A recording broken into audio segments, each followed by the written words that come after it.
I never thought betrayal could cut this deep. My wife, the woman I loved for over 20 years, stole more than just my trust. She stole our daughter's innocence. When I walked in on her and my daughter's boyfriend, my world collapsed. She didn't just leave me. She left us no goodbye, no explanation. But now she's back, holding a child that isn't mine. She wants forgiveness, but how do you forgive the unforgivable? I'm not the same man she left behind, and she's about to find out just how much she's lost. Emily and I were having breakfast when Lori came into the kitchen, happily humming a song I didn't know. She was dressed in a pink tracksuit and was carrying a bag with her work clothes. "Do you have time to grab a bite to eat?" I asked her. "No," she replied. "I'm already late for my workout. I'll get something when I get to the newspaper. See you tonight," she said cheerfully as she waved goodbye. As she turned to leave, I noticed the sparkly logo on her pants. I exchanged a grin with Emily, who just rolled her eyes. On our drive to the university, Emily reached over and turned off the radio. "Dad," she said, "you need to talk to Mom. It's embarrassing to see her dressed like a teenager all the time." What was I supposed to say? The truth was, Lori's outfits were often more suited for someone younger. But how could I tell my wife that? Lori had always looked younger than her age and worked hard to stay fit.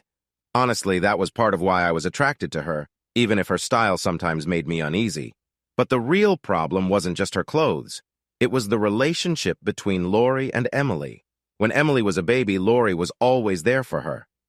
But as Emily grew up, things began to change. By the time Emily hit high school, Lori sometimes acted more like a friend than a mom. I understood that teenagers need to find their own way and pull away from their parents. But Lori didn't seem to notice and still wanted to be deeply involved in Emily's life. I remembered a day when Emily's friends came over. They were giggling and talking about clothes, and Lori was right there with them. I was in my office grading papers when Emily came in and said, "Dad, tell Mom to give me my friends back."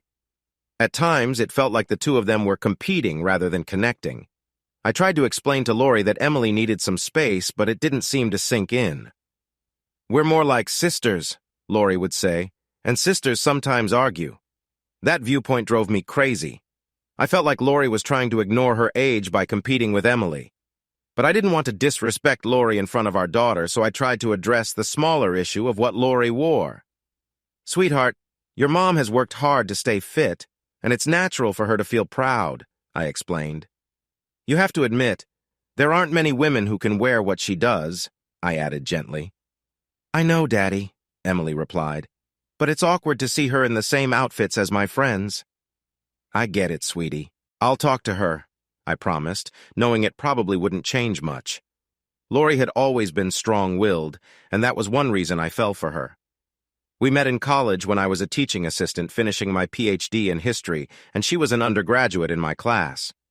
I found her attractive from the start, but knew it was best not to act on that since she was my student. However, she seemed to notice my interest and became more friendly, often coming up to talk after class and sometimes touching my hand. I waited until the semester ended before asking her out. Our first date felt special because of the connection we had built.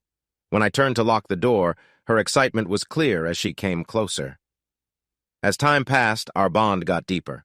By the time she graduated, I knew she was the person I wanted to share my life with.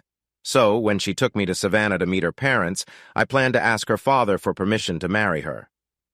At her house, we were greeted by Cecily, Lori's younger sister, who excitedly hugged Lori and welcomed me warmly. Cecily was a surprise baby born 16 years after Lori, so Lori had taken on the role of a second mother for her sister. While Cecily was friendly, her mother was cold, and her father was downright unfriendly. Despite my attempts to impress him, Rufus Carlton, a wealthy lawyer in Savannah, outright rejected me. He didn't want his daughter marrying some left-wing intellectual. I explained that I wasn't tied to any political group and that I had a teaching job lined up in Atlanta. But none of that changed his mind.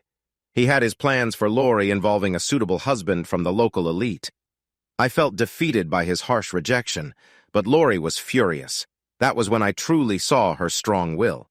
We had planned to spend a long weekend with her family, but after talking with her father, she stormed out, packed her bags, and demanded we leave for Atlanta right away. On the way back, I learned more about her difficult relationship with her father. Even though Lori was the older sibling, she acted more like a rebellious younger child, always pushing against her father's rules. They couldn't stay near each other.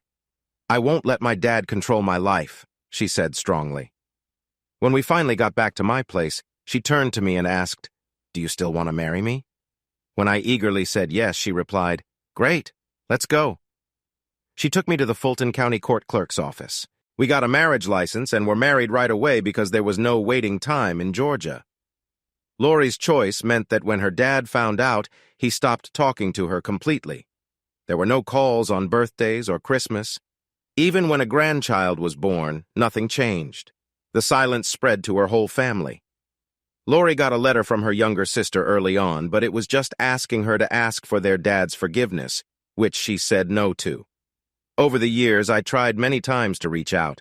I thought family was too important to ignore, but my attempts were often overlooked. I had no doubt where Lori got her strong will. Lost in those thoughts, I was surprised when we arrived at the campus, so I made my way to the bookstore. I had helped Emily get a summer job there. As she opened the car door to get out, I held her arm. "Hey, what time should I pick you up this afternoon?" She paused for a moment, then turned back and smiled. "You don't need to get me, Dad. I have a ride home." I tried not to frown, but I felt a knot in my stomach. I worried that her ride would be her boyfriend, Brandon Hilton. It's normal for a father to want to protect his daughter, but my worries about Brandon were more than just typical dad worry. He was a third-year law student, and it bothered me that someone older would be interested in a college freshman. I knew that many older students sometimes try to date newcomers, which can lead to heartache. I had seen many young girls just out of high school, excited to live on their own for the first time, struggle with such situations. But I thought a law student should be looking for someone closer to his own age, not dating a girl who was barely a teen. His interest made me uncomfortable. But Emily clearly liked him, and Lori, who had talked to Brandon when he picked Emily up, didn't have any worries. So I pushed my concerns aside and said, "Okay, sweetie, I'll see you at dinner tonight." After that, I walked over to the history department, still thinking about my daughter. I knew she had gone through important experiences with her previous boyfriend, but both Lori and I always kept our communication open, and Lori had made sure Emily made responsible choices. Still, I wished Brandon Hilton would find someone closer to Emily's age. With a sigh, I arrived at my small office and started sorting through the paperwork colleges need, even for summer classes. But I couldn't help feeling excited as I thought about the course I would be teaching. I had convinced the chair of the history department to let me teach an upper-level class on a topic I had written my doctoral thesis about, vigilantism. My idea was that vigilantes had played a bigger role in history than many people think, and that they present a tough moral issue for society. American tales are full of stories about people who feel they must seek justice themselves. We Americans often sympathize with these figures and find their stories intriguing. To show this, I plan to share clips from the movie Death Wish with my class. It's about a man who takes justice into his own hands after a terrible event, highlighting the tricky issues of justice and morality. In contrast, I also had assigned the class to read The Oxbow Incident, a classic Western short novel by Walter Van Tilburg Clark about a group that wrongly punishes cattle thieves, only to find out later that they were innocent. My first class went well. The students seemed to understand the moral issues, and they enjoyed the movie clips. History doesn't have to be boring.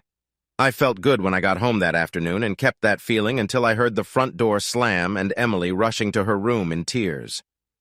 Her door was closed, but I could hear her crying. I knocked. "Can I come in, Emily?" "Okay, Daddy," she mumbled. I turned the doorknob and went inside. She was lying face down on her bed, crying hard. I sat beside her and pulled her into my arms. She didn't push me away. In fact, she held on to me tightly. I felt her sadness, but a part of me was happy she still wanted her dad. "What happened, sweetheart?" I asked, raising her chin to see her face. "Brandon broke up with me," she said between sobs. "Oh, sweetheart, I'm so sorry," I told her. But I wasn't completely truthful. If Brandon was out of her life, I was fine with that. I knew I couldn't say that, though, so I just held her and gently stroked her back, trying to comfort her. After some time, I heard Lori come in, and I hoped a woman's viewpoint might help. I left Emily in her room and hurried downstairs to talk with my wife. We had a little sad moment today, I explained. Brandon broke up with Emily, and now she's really upset. Good, Lori said. It's about time, I thought to myself, a bit surprised. I had expected Lori to be more understanding. But I thought you liked Brandon, I said. He wasn't right for her, Lori replied sharply. Don't you want to talk to Emily? I asked, unsure. It's better to leave Emily alone for now. She'll get over it soon. Girls do at that age, Lori said. I was taken aback. I had thought Lori would be comforting, but it seemed I was expected to be that person. I shook my head, trying to understand the mother-daughter relationship. I hope you're right, I said, letting the matter go. My worries grew when Emily didn't come down for dinner that night. The next morning, she had a little breakfast but quickly felt sick and went back to bed. I informed the bookstore manager about her illness, hoping Lori's words were true. The next day, Emily went to work but hardly ate anything. She completely refused breakfast. I started to wonder if she had caught a stomach bug, but since she said she was fine, I didn't push it. It was clear she was still upset about the breakup with Brandon, but Lori seemed to be right. Emily was improving a bit. That assessment changed on Friday. I stayed late at the office, trying to finish extra work for the weekend. I didn't get home until almost 6 p.m. After putting my laptop away, I looked for Lori and Emily. The door to Emily's room was closed, and I could hear her crying inside. I knocked lightly and opened the door to find her in tears on her bed. When she looked up at me, there was sadness and fear in her eyes. For a moment, I thought she might run away, but then she sank into my arms, crying harder. "What's wrong?" I asked, worried. She buried her face in my shoulder for a minute before looking up at me with a pained expression. "Oh, Daddy," she sobbed. "I'm pregnant." I felt dizzy and sat next to her on the bed, shocked and struggling to think straight. "Are you sure?" I gasped. "How did this happen?" Fortunately, Emily was so upset that she answered. "I took a home pregnancy test yesterday and it was positive. Then I went to student health today.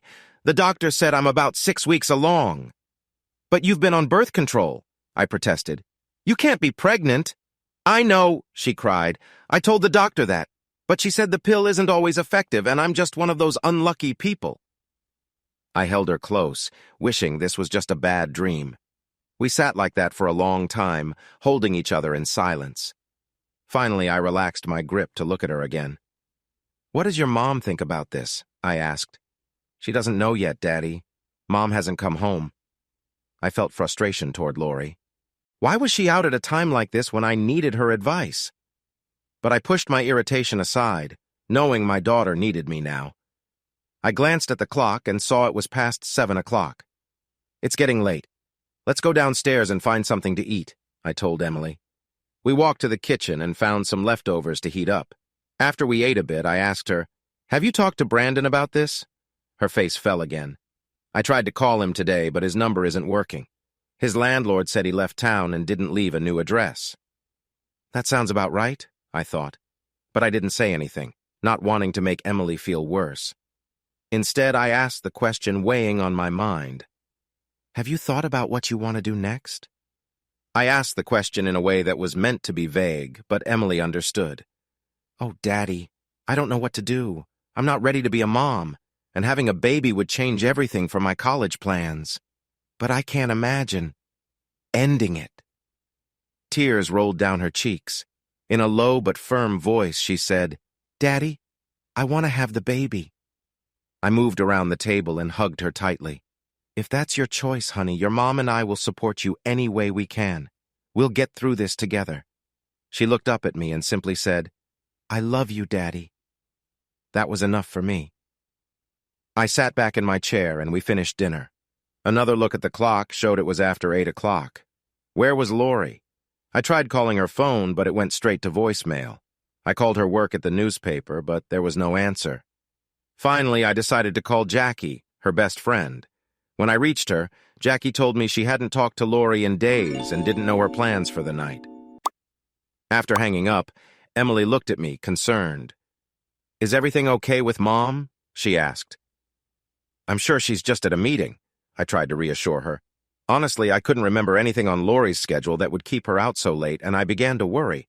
But I didn't want to alarm Emily. She had enough to think about, so we settled in the den and turned on the TV. One evening, we were watching a talent show on TV. Emily and I joked about the performances and the judges to pass the time. When the show ended, Emily looked tired. I suggested she go to bed. "You've had a long day," I told her. "You need some rest. I'll let your mom know what happened when she gets home, and we can talk more in the morning." Emily went to her room, and I stayed up waiting for Lori. I wondered where she was. Sunlight coming through the windows of the room woke me up. I realized I had fallen asleep on the couch. I quickly checked our bedroom, but Lori was not there. I even checked the garage, but her car was still gone. Now I was really worried. I tried calling her phone again, but there was no answer. I contacted her workplace, but they didn't know where she was either. After searching, I found the number for her boss. What he told me made me even more worried. Lori had gone to the office on Friday and left around noon for a meeting. She hadn't come back. I had never had to find someone who was missing, and I didn't know what to do. Feeling anxious, I started calling local hospitals to see if anyone had been admitted who matched Lori's description. No luck. Finally, feeling desperate, I called the police department. After a few transfers, I spoke with a sergeant. He told me they had no reports of any accidents or unidentified people that matched Lori's description. "Okay," I said. "How do I report her missing?" "You can't," the sergeant replied. "Not until she's been gone for at least 72 hours. I wanted to argue, but he cut me off. "The most likely reason she isn't home is that something came up unexpectedly, and she didn't have time to call you. We can't send out the police every time one spouse forgets to share their plans.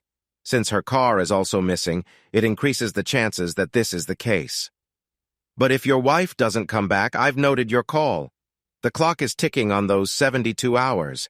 If you give me her car's make, model, and license number, I'll have our team watch for it." I provided the details and thanked him. I couldn't believe Lori would go somewhere without at least letting me know, but I had no other ideas for searching for her. Now I had to focus on keeping Emily calm. The rest of the day, I called everybody I could think of to check if they knew where Lori might be. No one had any information. I even considered calling Savannah, but after everything between them, I couldn't see Lori going there. All weekend, Emily and I felt trapped. We didn't want to leave the house in case Lori came home and we missed her. The phone rang a few times, but it was just friends checking how we were doing. We felt lonely, anxious, and sad. Monday morning, Emily still felt sick, but found that if she didn't eat breakfast, she felt better. So I switched to cold cereal and made coffee for myself. I urged Emily to go to her job at the bookstore. I thought it might help take her mind off her mother. Finally, she agreed. I drove her to work and went home to wait. I didn't have a class until 1:00 p.m. Around 10 a.m., the phone rang.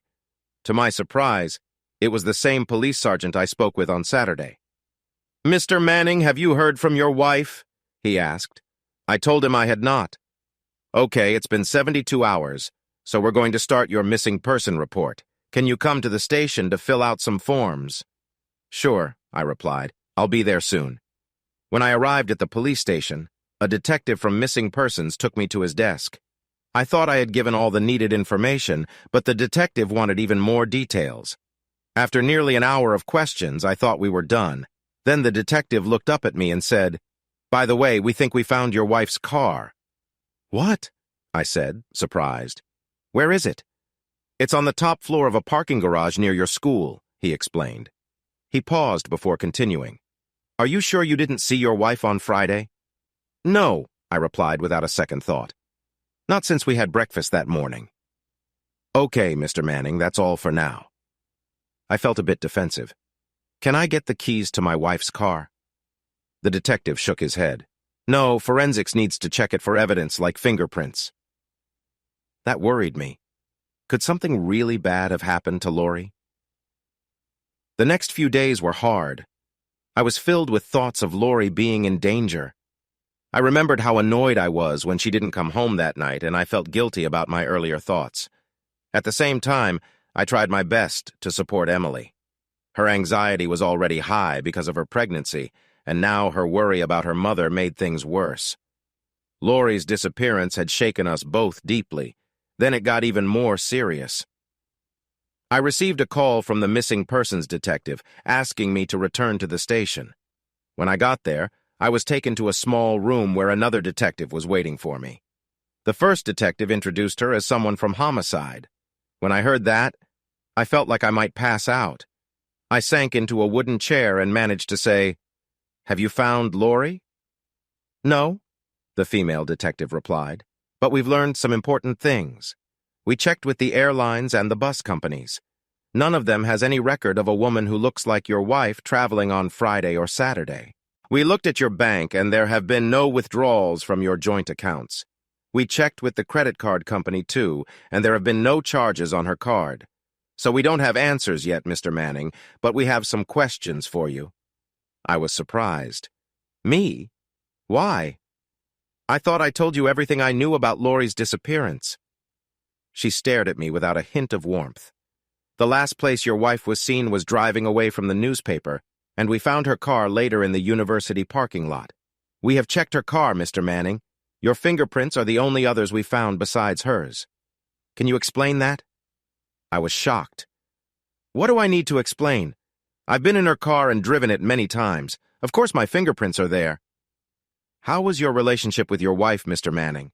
Did you have any issues with money or family?" she asked. Suddenly, everything began to make sense. "Are you saying I'm involved in her disappearance? I can't believe this. I reported her missing." The detective crossed her arms and replied, "It's not unusual to look at the partner in cases like this." "A case like this?" I exclaimed. "Are you saying I'm a suspect? Do I need a lawyer?" She shared a quick look with her partner. "If you feel you need a lawyer, Mr. Manning, you can get one." "But I haven't done anything wrong," I insisted. "My wife is out there, and you should be looking for her, not questioning me." "Calm down, Mr. Manning," the first detective said. "We're just looking for possible reasons behind your wife's sudden disappearance. You seem like a good place to start. Don't you want to help us find her?" Still upset, I sat back down. "Of course I do," I said sharply. "What do you want to know?" "Were there any problems between you and your wife?" she asked. "No," I said firmly. "None at all? Not a single fight?" she pressed. "Well, nothing serious," I added. "What kind of minor issues?" she continued. "We had the usual disagreements that any couple married for 20 years has, like different views on raising our daughter," I explained. She leaned closer. "Have there been any recent arguments about your daughter, Mr. Manning? Any new news affecting her?" I slouched in my chair. "Yes, there has been one, Detective. My daughter is expecting a baby." The two detectives exchanged quick looks. The man asked, "How did Mrs. Manning feel when she learned about your daughter's news?" Before I could answer, the woman jumped in. "Could that have upset her? Did you fight with your wife over it?" I stood up with frustration and leaned over the table. The male detective pulled me back into my chair. "Calm down, Mr. Manning, calm down!" He shot the woman an annoyed look. "My partner is just trying to consider every angle," he said. I took a deep breath to relax, but the detective didn't let go of my arm. I watched the woman who was looking nervous. "Listen," I said firmly, "I care about my wife, but I care even more about my daughter. I would do anything to protect them both. For what it's worth, Lori didn't even know about our daughter. The night I found out the news was the same night Lori didn't come home." I turned to the detective behind me. "I can only take so many hints like this in one day. Unless you're going to charge me with something I didn't do, I'm leaving." "That's fine, Mr. Manning," the detective said, easing his grip and pointing toward the door. "We don't have anything more for you now." He opened the door for me and added, "We may need to ask you more questions later." As I walked out, he stopped me. "One last thing, Mr. Manning. Don't make any plans to leave town." I glared at him and walked out. The door shut behind me and I heard raised voices. On the drive home, I was so angry that I felt shaky. But as my adrenaline faded, I started to think more clearly. Of course they have to check everything, I told myself. Yet this didn't help my feelings at all. I had only tried to find my missing wife. Just thinking about the accusations made my blood boil. Why would she even suggest that? I thought in frustration. When I got home, Emily asked what I learned from the police. I didn't want to upset her, so I simply said they had no new information and just wanted to confirm some details. Later, I felt bitter, thinking, now I'm lying to my own daughter. What a mess. The next day brought a new problem. The police returned with a search warrant. I had to sit on the deck for 2 hours while they searched the house, looking into every space. I had no idea what they were searching for, but it didn't seem like they found anything. During that time, I called a lawyer. It looked like I might need one soon. As if that wasn't enough. When the police were about to leave, a tow truck arrived and took my car away. They told me I could get it back in a couple of days, but since they still had Lori's car, I had to ask my neighbor to take me to a rental place for some transportation. The only good thing was that Emily wasn't there for this trouble. Still, neither of us could escape what happened next. 2 days later, I opened the local news section of our newspaper and saw this headline, "Husband, a person of interest in local woman's disappearance." The article repeated what we knew about Lori going missing and talked about the search warrant and tests done on my car. Though it didn't say it outright, it hinted that something bad had happened and made me look like the likely suspect. When Emily read the article, she burst into tears. Frustrated, I called my lawyer. "Is there anything I can do to stop this? It feels like I've been judged and found guilty without any real proof. I want to sue for defamation." My lawyer tried to calm me down. "John, I've checked into this. This might just be a way to pressure you, but proving that is hard. Reporters don't need to reveal their sources, and for defamation, the article doesn't contain false claims. It's all about how the information is presented. Plus, Lori has friends at the paper. You'll have to wait it out until things quiet down." I felt angry and muttered under my breath. Later, when I got to my office at the university, I found a note on my door asking me to meet with the chairman of the history department. When I got to Henry Vance's office, his secretary let me in right away. He got straight to the point. "John, with what's going on with Lori, we think it's best if someone else teaches your summer session until this gets resolved." "Henry," I said, "Lori is the missing person, not me. I know things are hard, but I can still teach my class." "Yes, I understand," he said. "But with everything happening, it wouldn't look good for the department or the university if you keep teaching. You get that, don't you?" I stood up quickly. "Oh, I understand that you want me to step aside even though no one has charged me with anything and there's no proof of any crime. Henry, as a professor of American history, surely you believe in the idea that a person is innocent until proven guilty." He looked surprised by my reaction. Seeing my chance, I continued, "Isn't it strange that I'm teaching a course on vigilantes in history, and you're treating this like a modern-day trial by public opinion?" "John, that's not how this is," he replied. "Is it not? Tell me," I pressed. "Is the chancellor ready to back you if I refuse? Have you talked with the faculty senate about this? Because unless you've checked and been given clear permission to remove me, I'm going back to teach my class this afternoon. If you try to stop me, I promise I'll make such a fuss that you'll be the one they'll want to step down." He quickly sat down in his chair while I leaned over his desk. "I care a lot about this university and would never do anything to harm its reputation. I won't give in to some mistaken idea of justice from someone who isn't allowed to act or knows the facts." With that, I turned and left his office. As I walked to the lecture hall for my class, I wondered if someone from security would be waiting for me, but the only ones there were my students. Oddly enough, everyone showed up this time. I guess being a well-known lecturer helps, I thought with a wry smile. I had planned to talk about the differences between vigilantes and other types of activism, but I decided to share my own experiences instead. I figured my students were aware of what was happening to me, and my situation could teach them something. So I started by sharing the events of the past 2 days, including the news article and my conversation with the department chair. I read the newspaper article about Lori's disappearance. Let me ask you, can the news media act like vigilantes? Is there a difference between telling facts and stirring things up? When one student disagreed, I asked them to think about William Randolph Hearst and how his newspapers helped start the Spanish-American War. Hearst never shot a gun, but most historians say he sparked that war, I explained. And what about Chairman Vance? Was he acting in good faith to protect the university's reputation, or was he just acting on his own without proof or permission? We had a great discussion, and many students didn't want to leave when class ended.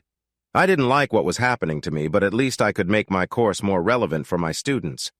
It was what they call a teachable moment. Even though I hadn't heard anything else from the university, the newspaper articles still affected me. When the first article about Lori came out, Emily and I got many calls from friends and neighbors expressing concern, offering sympathy and suggestions, or just reaching out to encourage us. At one point, there were so many calls that I wanted to let them go to the answering machine. I felt helpless and frustrated because there was nothing I could say to them. Of course, I couldn't ignore the calls because I still held on to hope that I would hear from Lori. But after the second article ran, the calls from concerned friends faded away to almost nothing. It felt like we were in a kind of isolation, like we were sick and nobody wanted to be around us. I felt lost, like I was being blamed for whatever had happened to Lori. We had lost touch with everyone, so I was surprised when the phone rang one evening a few days later. It was an unexpected call from my father-in-law, Rufus Carlton. "What have you done to my daughter?" he shouted as soon as I picked up the phone. I took a deep breath and tried to keep my cool. "Good evening, Rufus. To answer your question, none of us know what happened to Lori, and we're trying our best to find her." "Don't give me that," he replied angrily. "When a wife goes missing, it's always the husband who is blamed. I knew you were trouble from the first time I met you. Lori stayed away from her family because of you, but she's still my daughter, and I won't let you get away with this. I've got people looking into this, and you'll face the consequences when this is over. Do you hear me?" I couldn't hold back my anger anymore. "I hear you very well, Rufus. And let me tell you, you didn't know me when I dated Lori, and you don't know me now. As for Lori, you have a strange way of showing love for your daughter by ignoring her for 20 years. If we don't hear from you for another 20, that would be just fine with me." With that, I hung up the phone, feeling a wave of frustration wash over me. I sank into the armchair, shaking with anger. I was tired of being blamed for something I didn't do. Meanwhile, my wife was missing, and I missed her terribly. Each day that passed made it less likely that we would find her again, and that thought pushed me toward despair. Luckily, something helped keep me grounded, and it came from an unexpected person, my daughter. A few days after Rufus's call, she came to me with a request. "Daddy, I want to take a class to learn about childbirth, but I really need a partner, and I don't have anyone else. Will you go with me, Daddy?" "Of course," I said yes. A few nights later, we found ourselves in a conference room at a local hospital. There were about a dozen couples, and the women were at different stages of pregnancy. An energetic woman with red hair, looking a few years younger than me, greeted us. "Hi, welcome to the class. I'm Bridget Murphy, and I'll be leading the session." While Emily introduced herself to Bridget, I could tell they chatted a bit before Bridget invited Emily to meet some of the other mothers. Then she turned to me and smiled. "And you are?" I hesitated for a moment, caught off guard. "Oh, I'm John Manning. I'm Emily's father." Bridget's smile faded for a moment, so I quickly explained, No, I'm her dad, not the father of the baby." Her expression softened again. "Oh, got it. Well, in that case, welcome to the class. Sorry for the misunderstanding, but I've seen stranger things at the hospital, so where is the baby's father?" I frowned. "Sadly, he's not part of the picture, so I'm here as Emily's partner." Bridget smiled kindly. "I'm sorry to hear that. Sadly, it happens too often. But it's wonderful that you want to be there for your daughter. Not every dad would do that." I noticed Emily was happily talking to some of the other expectant mothers, so I decided to share a bit about our situation with Bridget. I wasn't thrilled about it, but I wanted to be honest. "Before we begin, there's something you should know, Bridget. I'm the John Manning whose wife went missing. I had nothing to do with it, but if you saw the news, you might think otherwise. If you're uncomfortable with me being here, I can leave." She looked at me thoughtfully and then smiled. "You're here for your daughter, and that's what counts. I believe that people in tough situations look for support in places like this. Now let's start the class." I had gone through a similar class with Lori before Emily was born, but I had forgotten most of it. I tried my best to be supportive, and Emily seemed very happy with the first class. She clicked with Bridget right away, which was a big relief for me. Getting out of the house and focusing on Emily helped me immensely. The stress of worrying about Lori and my frustration with those who wrongly blamed me had been too much. Just having an hour a week to forget everything was a true blessing. Although my friends and neighbors stopped calling once suspicion fell on me, I still faced outside contact. I was shocked the first time someone called and accused me of hurting my wife. After that, I received letters from unknown people accusing me of things I didn't do.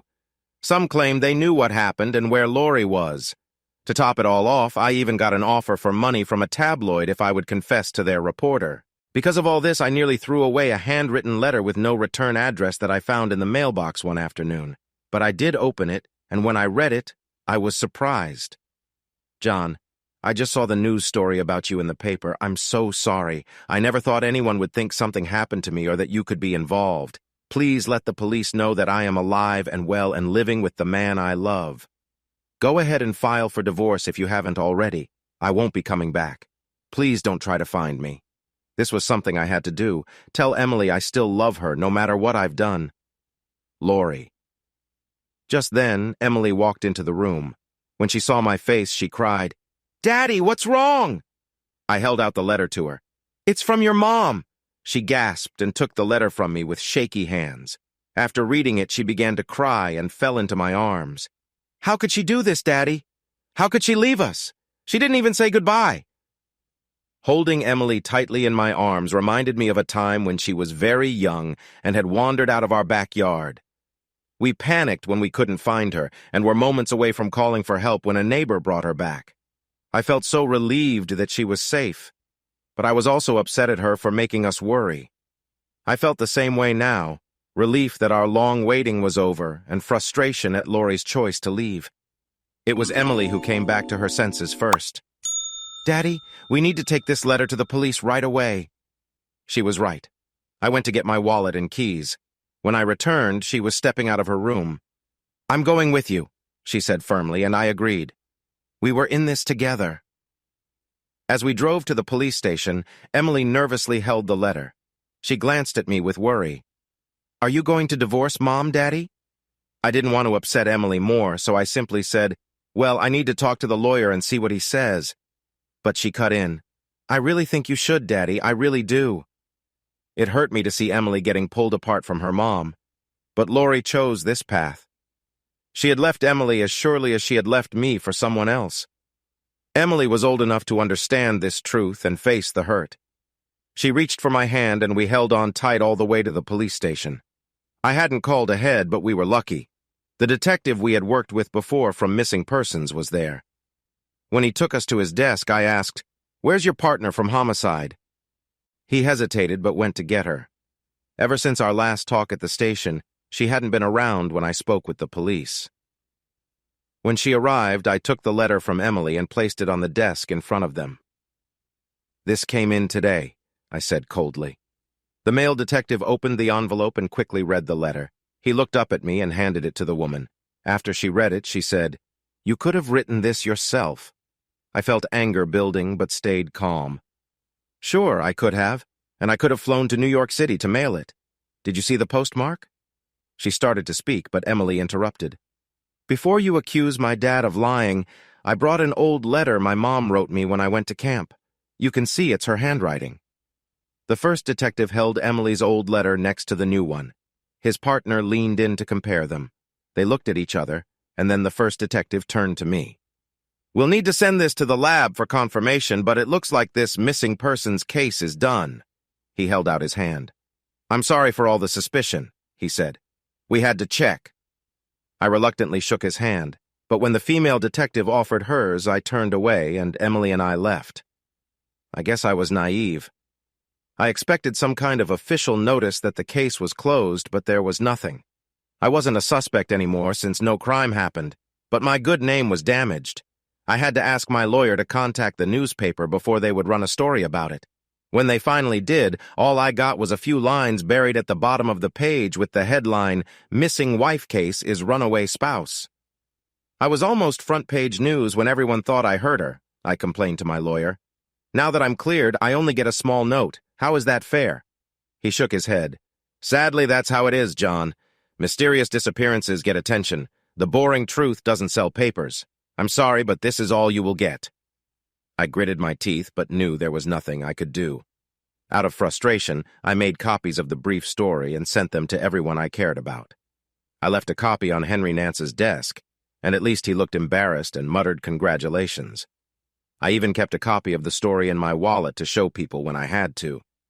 Sadly, I think many liked the drama more than the truth. The one thing I didn't do was send a copy to Rufus Carlton. Let his expensive detectives find out what his daughter has done, I thought. One good thing did come from all this. Once the police confirmed the letter, I had no trouble filing for divorce based on her leaving and got a fast decision. That cleared any legal questions and put me on the path to being single again. Soon, I hope to start over in my life. Throughout the whole process, I kept going with Emily to Bridget Murphy's class. Emily grew close to Bridget, and many times the three of us would grab coffee after class. Bridget's story was sad. She had married her college sweetheart right after finishing school, just before he went off for his military duty.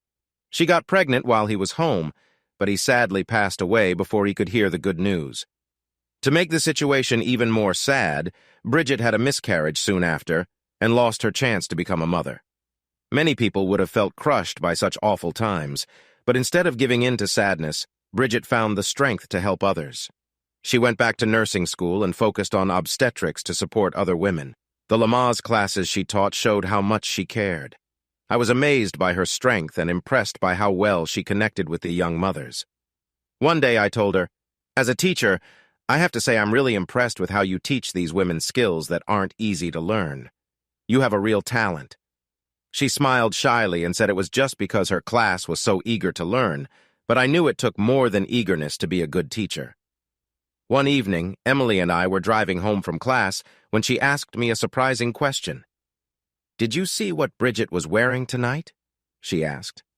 I couldn't remember the details of Bridget's outfit, but I noticed she had changed from her nurse's scrubs to regular clothes. "And she was wearing makeup too, Daddy," Emily said. "Oh," I replied, somewhat uninterested. "That's nice. Don't you see, Daddy? She's dressing up for you," Emily said, sounding a bit frustrated. "Why would she do that?" I asked, puzzled. Emily shook her head in disbelief at my cluelessness. "Because, Daddy, she likes you. I think you should ask her out. It's about time you got back into dating." After my divorce was final, I thought about dating again, but I hadn't taken any action. All of our friends were married, and I didn't know any single women. There were plenty on campus, but most were around Emily's age. There were many reasons why I wasn't eager to get involved. But Emily kept pushing, and at the end of the next class, I nervously approached Bridget and asked if she'd like to go out sometime. "You mean for coffee?" she asked, sounding curious. "No, I mean maybe for dinner and a movie," I replied, feeling a bit shy. "With Emily?" she asked, and I could tell she had a playful smile. "No," I stuttered. "Maybe just you and me, unless you want Emily to come. That would be okay, too." She seemed to enjoy my hesitation. "No, just you and me would be fine, John." That's how I started dating again. I felt nervous about getting back into it. I had been out of the dating scene for 20 years, and my last relationship was complicated. I wasn't sure I could handle that again. Bridget quickly calmed my worries. She was relaxed and straightforward, didn't like playing games, and had enough self-confidence not to need constant reassurance. In short, she was the opposite of my ex-wife, which helped me heal from the hurt of my past. With Bridget, I could be myself. I wasn't planning to rush things, but honestly, I could see us building a life together. Emily's baby was due around the beginning of March, and her pregnancy was going well. Even her morning sickness had faded after the first month. So I felt okay about making a day trip to our other campus in Columbus just before Valentine's Day. It was only a 2-hour drive, and before I left, I reminded Emily to call me if anything important happened. The drive was nice, and I finished my work without problems. After a late lunch, I decided to check my phone for messages before heading back. To my surprise, the battery had died, and I hadn't noticed. I quickly found a phone on campus to call Emily, but got no answer. This made me uneasy, so I called Bridget to check on Emily and make sure everything was okay. When I reached her, Bridget sounded more worried than usual. "Thank God you called," she said. "Emily's water broke shortly after you left. She's in labor at the hospital. Drive back as fast as you can, but be safe." In a rush, I jumped in my car and drove toward Atlanta. Normally, I-85 is full of highway patrol cars because of Fort Benning, but I somehow managed to avoid them and arrived at the hospital in only 90 minutes. When I got to the maternity ward, the nurses quickly put me in a gown, but instead of taking me to the delivery room, they led me to a semi-private room. When I entered, I saw my daughter lying in bed holding her baby, my granddaughter. I felt a mix of disappointment for missing the birth and happiness that both mother and baby seemed to be doing well. As I looked around the room, I noticed Bridget was standing by Emily's side, smiling and cooing at the new baby. When Bridget saw me, she smiled and stepped aside. "I'll let you have some time with Emily and the baby," she said. But Emily held her hand. "Please don't go," Emily asked. She looked at me. "Daddy, when I couldn't reach you, I called Bridget. She came and got me and brought me to the hospital, and she guided me the whole way." I could only look at Bridget with deep gratitude. I truly appreciated her help.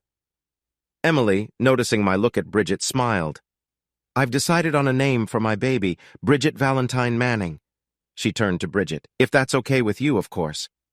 Bridget smiled with tears of joy. "If that's what you want, I'd be honored." Emily turned back to me. "Daddy, would you like to hold your granddaughter?" It had been a long time since I'd held a newborn, and this one seemed much smaller to me than Emily had been. But as I looked at baby Bridget's tiny face, I felt a strong emotion, promising to take care of and support her as best as I could. The details of how she came to be here didn't matter as much as the fact that she was here and needed her family. There's a good reason why people usually have kids when they're young. I felt that pretty strongly in the next few weeks.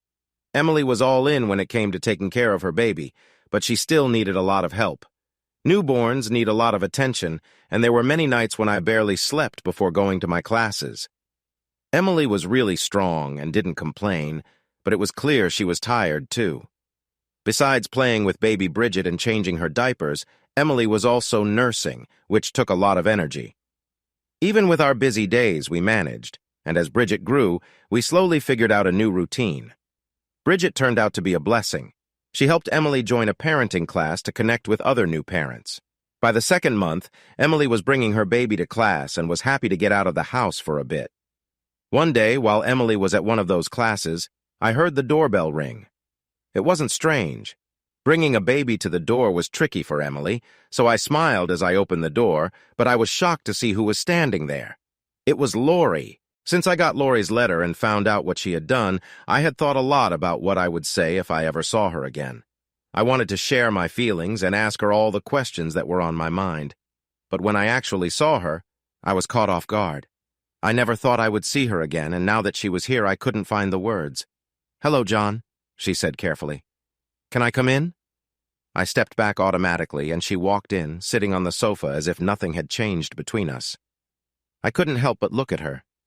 She still looked good, though she had gained some weight, which actually suited her. I wondered if she had changed in other ways. Maybe being unfaithful suits her, I thought with some bitterness. But she also looked older. There were lines around her eyes and wrinkles on her face that I didn't remember. Her hair seemed messy, which was not like her. At least her clothes were more suited for her age, I noticed, remembering how she used to dress. "You really have a lot of nerve showing up here," I said at last. "Believe me," she replied softly, "I was really scared to come. I know you're upset with me. I know I hurt you badly." My feelings were rising, but I tried to stay calm. "I don't think you realize what you've done to Emily and me. Forget about how painful it was when my wife left. Forget the shame of being abandoned. Forget that you disappeared without telling anyone why. Your sudden departure made me a suspect in a police investigation. They searched our home and took my car. Because of you, my name is damaged. Our friends left us, and I almost lost my job. I've gotten strange calls and letters from people who thought I had hurt you. Some were ready to go to extreme lengths if things had gone on longer." I raised my voice, then caught my breath and lowered it. "So, no, I don't think you understand how badly you hurt me." As I spoke, I noticed her face getting pale, and she looked down, unable to meet my eyes. When I finished, she glanced up, and tears were streaming down her cheeks. She took a tissue from her purse, dried her eyes, and said in a quiet voice, "I'm so sorry, John. I had no idea about any of that. I truly am sorry." "I'm afraid saying sorry isn't enough," I said sharply. I thought about sending her away then, but after all those months of wondering, I couldn't help but ask, "Why did you do it? Why did you leave Emily and me?" "I didn't mean to," she admitted. "It started with some harmless flirting, and before I knew it, I was in over my head. He was exciting and made me feel young again. I didn't plan for all this to happen." "Oh, yes," I replied bitterly. "That's classic Lori, impulsive and carefree, selfish to the core. You were willing to throw away your husband of 20 years and abandon your own daughter for this?" "No, you're wrong," she cried. "I hated hurting you and leaving Emily, but I just couldn't face her after everything." I had my suspicions about who she got involved with, but now I was sure. "So, you took advantage of Brandon Hilton. You put your daughter in a tough position. What kind of mother does that?" "That's not true," she said, shaking her head. "I was trying to protect Emily. I told Brandon to break it off." I recognized that as a lie right away. "No, you weren't helping Emily. You wanted to prove you were more likable than she was. No wonder you couldn't face her. That's just sad." She didn't even try to deny it. She just buried her face in her hands and sobbed. But I still had more questions. "So after you proved you were better than your own daughter, you decided to just vanish without any explanation?" "It wasn't like that," she said quickly. "I left work early that day to talk to him. Anyway, after we spoke, he said he was leaving town that afternoon. I begged him not to go, but he was set on it. When I saw the suitcase he had packed, I thought he was leaving me behind. Then he turned and asked, 'Are you coming or not?' In that moment, I realized he wanted me to go with him. I felt a rush of excitement, and without thinking, I jumped in the car and drove away with him," she said with a shrug, as if that explained everything. I knew Lori was spontaneous, but this was beyond what I expected. "You left with just the clothes on your back?" I asked, surprised. Her cheeks turned red with embarrassment. "Well, I had some clothes at Brandon's place in my gym bag, so I could change if I needed to." That bit made me even angrier, but I held back my feelings. "What did you do for money? You never wrote a check or used your credit cards." "I felt guilty about leaving you and Emily," she replied quickly. "I couldn't take money that you needed for her." At that moment, I could see how selfish she was being. "No, that's not it. You didn't want us to know where you'd gone. You jumped into this adventure to hide it from me and Emily." The look on her face told me I was right. "But how did you manage to leave without money?" I continued. "Brandon has a trust fund," she explained. "He has more than enough. Plus, I had a bank account you didn't know about under my maiden name." I started to pace, trying to calm my frustration. I realized there was still so much unknown, but I was too tired to care. Each new piece of information from her felt like another hit even now.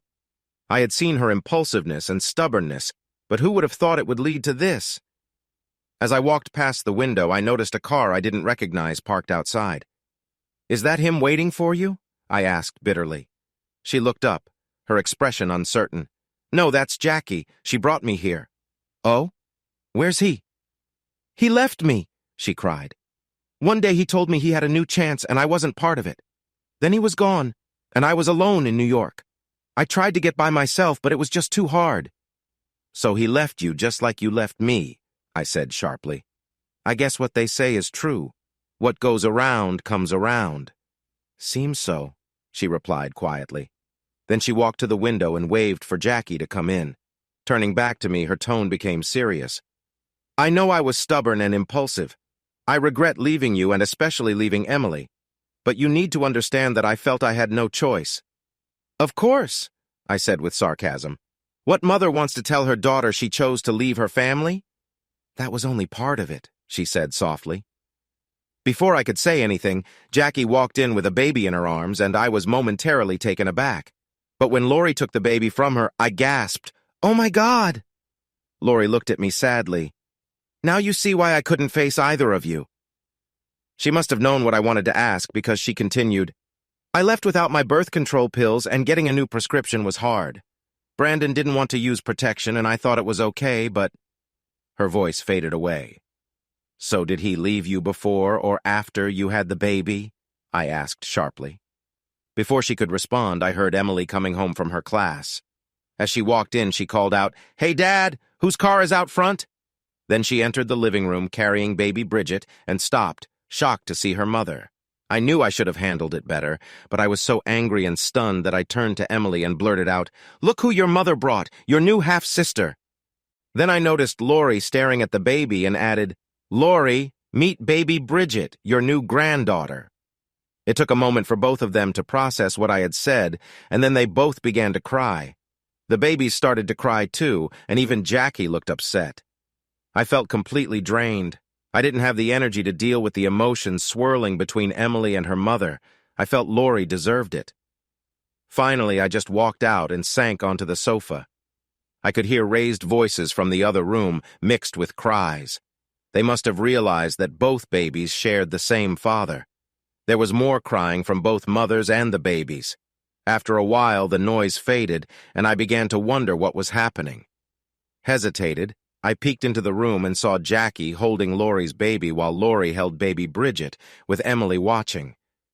Emily waved me back to the den and joined me. I had no idea what to say to my daughter. Lori's revelations had shocked me, and I couldn't fathom how they affected Emily.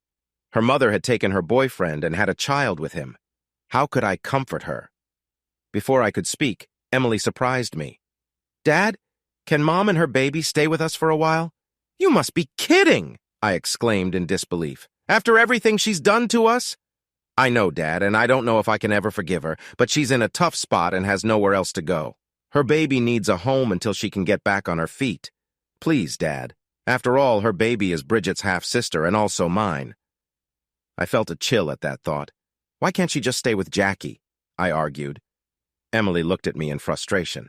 "Jackie lives in a one-bedroom apartment, Daddy." "Then Lori should live with her parents. They should take care of her," I suggested. "Yeah, right, Daddy." "As if that would happen," Emily replied, rolling her eyes.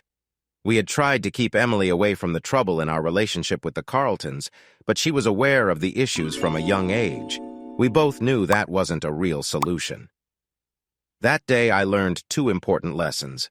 First, I realized I would never truly understand the bond between mothers and daughters. I expected a big fight when Emily found out what was really happening with her mother.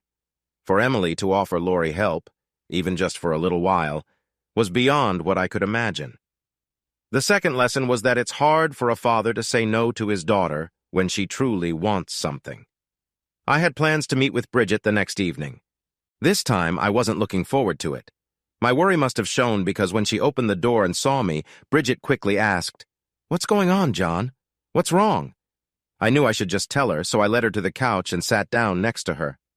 "Bridget, I have something important to say. Lori has come back." Shock crossed her face, but it was quickly replaced by worry. She took a breath and nodded slowly. "And you and she have decided to get back together." "No, no," I almost shouted. "That's not it at all."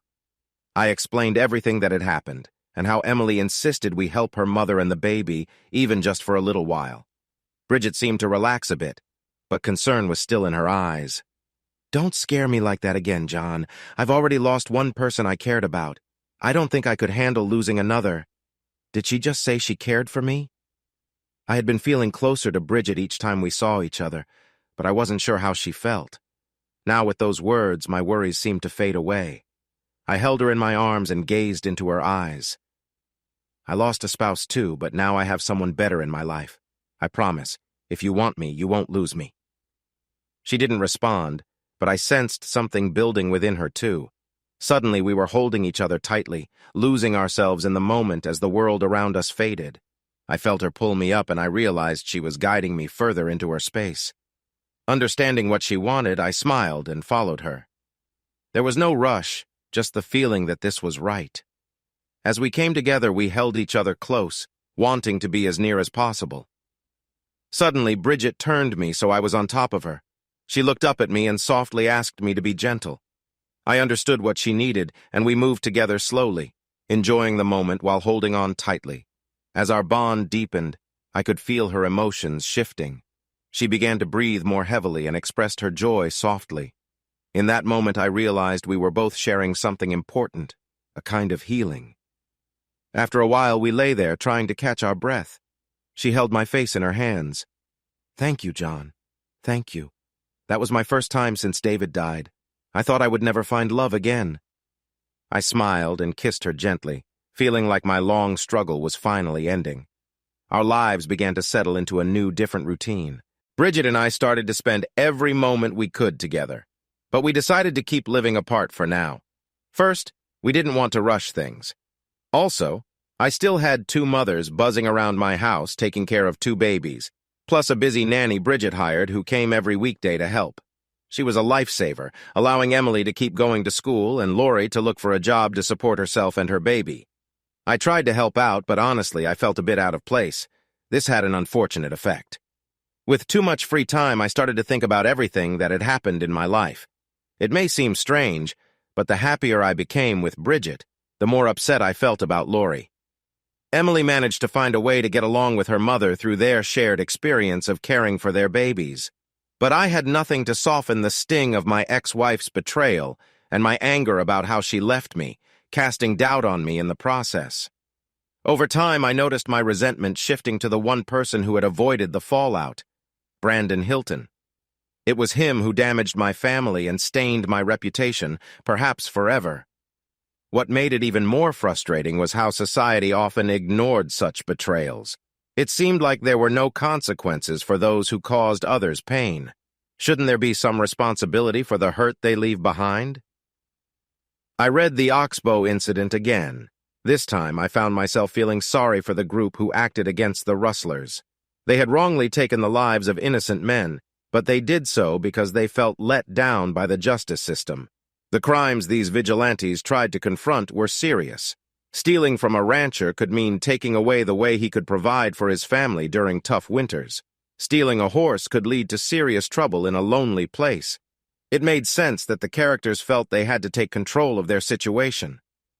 I understood that Brandon Hilton hadn't directly put my family in danger, but he still caused real problems.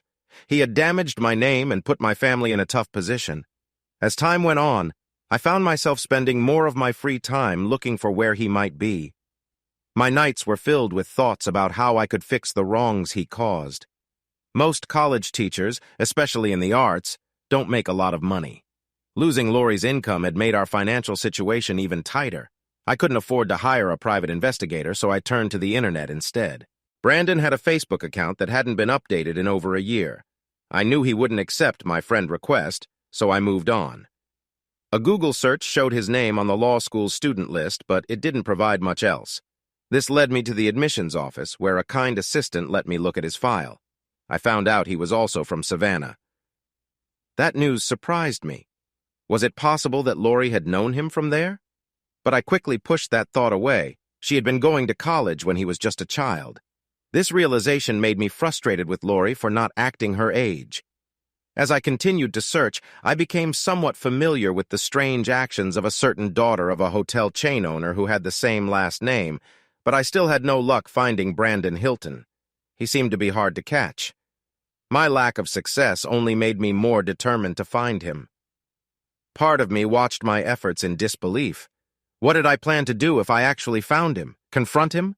I wasn't skilled in fighting, and he was much younger than I was. How would I solve anything if I even found him? Still, that way of thinking didn't lessen my anger. He had hurt my family, disrupted my home life, and damaged my name. Actions I couldn't accept. In earlier times, the answer would have been simple. In the 1800s, a person who felt wronged would challenge the other to a duel. But history showed that wars had mostly ended dueling because of how many soldiers were involved. By the 1900s, dueling had become a thing of the past. I understood why society frowned upon such acts, but I still faced the same problem. How could a man regain his honor without breaking the law? So I kept searching for the man I loathed, even though I'd never met him and had no plan to confront him if I did. That didn't stop me from checking for updates on my computer every few days. By the time spring came, I was almost ready to give up hope of finding Brandon Hilton. I was starting to accept that he had disappeared and that I might never know anything about him again. That is why I was shocked one night when one of my searches actually linked to a story in the Savannah Morning News. I couldn't believe what I was reading. I immediately called Bridget to see if I could stop by and talk about what I found.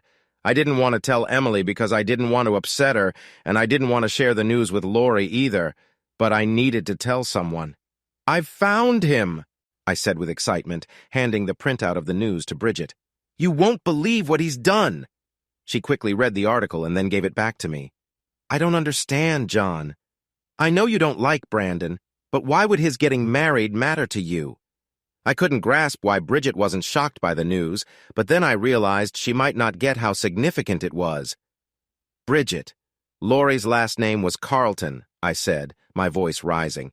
He is engaged to Cecily Carlton, Laurie's sister and Emily's aunt. Wow, she exclaimed. Why won't he leave the Carlton family alone? It sounds like he has something against them. I hadn't thought of it that way, and I tried to figure it out. No, I replied slowly. I don't think that's it. He probably knew Laurie was Emily's mother and took advantage of that. But as far as he knew, they were Laurie and Emily Manning. He likely doesn't know Laurie's maiden name or that she and Cecily are related. Maybe not, she said, but I still can't believe the Carltons would allow Cecily to get engaged to him after what happened with Emily and Laurie. That's just it, I told her. They don't know either. Laurie hasn't kept in touch with her family since we got married. They probably know Laurie is alive, but have no clue who she married. Rufus Carlton likely thinks he's getting a promising young lawyer from Savannah as a son-in-law. If Brandon doesn't know and the Carltons don't know, Bridget asked, why do you care what happens in Savannah? I shook my head. Brandon might not see any link, but to me he's back. He owes me something, and this time I'm going to do something about it. Bridget looked worried. John, what are you planning? You're not thinking of doing something foolish, right? Taking matters into your own hands never makes things better. I didn't share it with Bridget, but as a historian I knew that saying isn't always true. I didn't want to scare her, so I just said, I don't know what I'm going to do, but I can't just sit back and let this happen. Now that I knew where Brandon Hilton was, my mood turned darker. Here's a simpler version of the text. The thought of taking action was now a real thing. I had to think about what I would do next. I had always respected the law. As a historian, I knew well what could happen when people took revenge on their own. But after what happened to me and my family, I couldn't just stand by and let that man get away with what he did. My pride, my honor, and my sense of fairness all urged me to act. Brandon Hilton had to face the consequences of his actions. After a long, restless night, I made my choice. Once I decided, I felt ready to make a plan to do what I thought was right. I didn't have much time, but I thought I could reach my goal if I worked quickly. I started using the internet to find the steps I needed to take and the things I needed to help me. I tracked them down, one at a time. During this time, I often left home to run errands for my mission, hoping that caring for 2 babies would keep the others busy enough not to notice my absences. The last thing I wanted was a lot of questions. But both Emily and Bridget could sense something was wrong. Just before the day I had set for my plans, they confronted me. I was working on my computer one evening when I looked up and saw Emily standing at the doorway of my office, looking worried. Hi, baby, I said lightly. What's up? Bridget is here, she said. We need to talk to you. This was unusual. I hadn't planned to see Bridget tonight. I quickly closed my web browser and started to stand when Bridget came in. She looked very serious. Before I could say anything, Emily spoke up. Daddy, Bridget told me you found Brandon. I shot Bridget a glance, but she just stood there, arms crossed. Emily went on. Daddy, I'm really scared that you're going to do something extreme. I know you're upset and you have every right to be, but if things go badly, it will make everything worse for us. Bridget stepped in and put her arm around Emily's shoulder. Please, John. Emily is right. Whatever you're planning, think again. I've already lost someone to pointless fighting. I couldn't stand to see it happen again. Looking into their worried eyes, I felt a strong urge to drop my plans. These were the 2 women I loved most, and the last thing I wanted was to hurt them. But I felt I needed to go ahead. I remembered a line from a book. I could not love thee, dear, so much, loved I not honor more.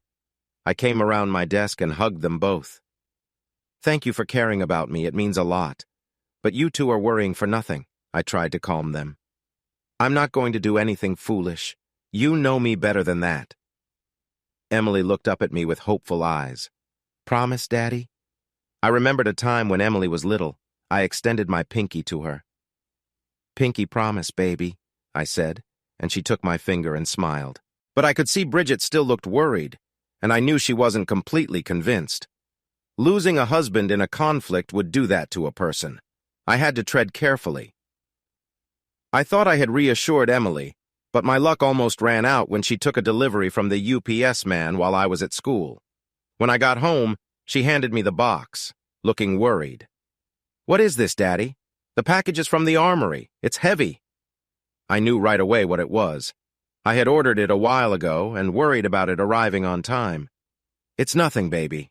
Just a gift for a coworker," I lied. She didn't say more, but her face showed doubt. That night, I was in my office double-checking my plans when Lori surprised me by walking in and closing the door.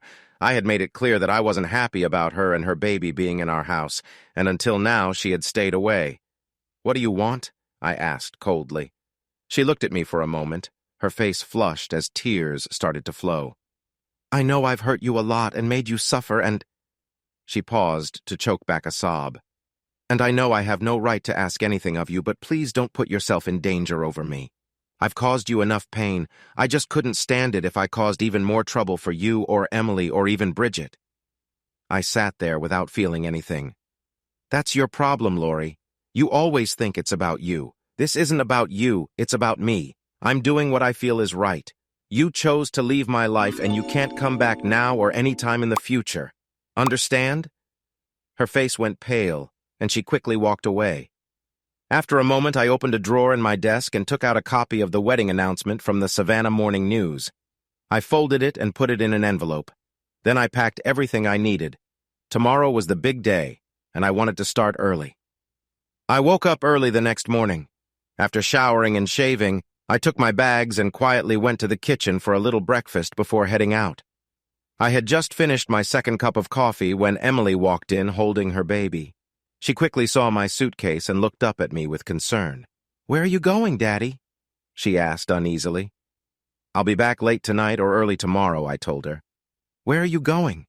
she asked again, and I could see her worry growing. "It's fine, baby, I promise. Everything's going to be okay," I assured her, giving both her and the baby a gentle pat on the head. Before she could say anything else, I reached into my pocket and handed her the envelope I had sealed the night before. "Do me a favor. When Lori comes home from work this afternoon, please give this to her." I noticed a little worry in her eyes, but before she could say more, the baby began to cry. While she took care of the baby, I quietly slipped out the door. As I drove away, I wondered if Emily would wait for Lori to come back before she read the announcement. I thought about it and reached into my pocket to turn off my cell phone. I didn't want to talk to anyone until I had done what I needed to do. The drive from Atlanta to Savannah takes about 4 hours, so I arrived a bit after noon. After a quick lunch, I checked into a simple motel to rest and change my clothes. I wanted to look nice for the wedding. It was still spring, but Savannah was already warm and sticky. There was a breeze from the ocean, but it didn't help much. I put on the plain dark suit I had brought with me. It wasn't anything special, but it was just fine for a wedding. That suited me. I didn't want to stand out, at least not now.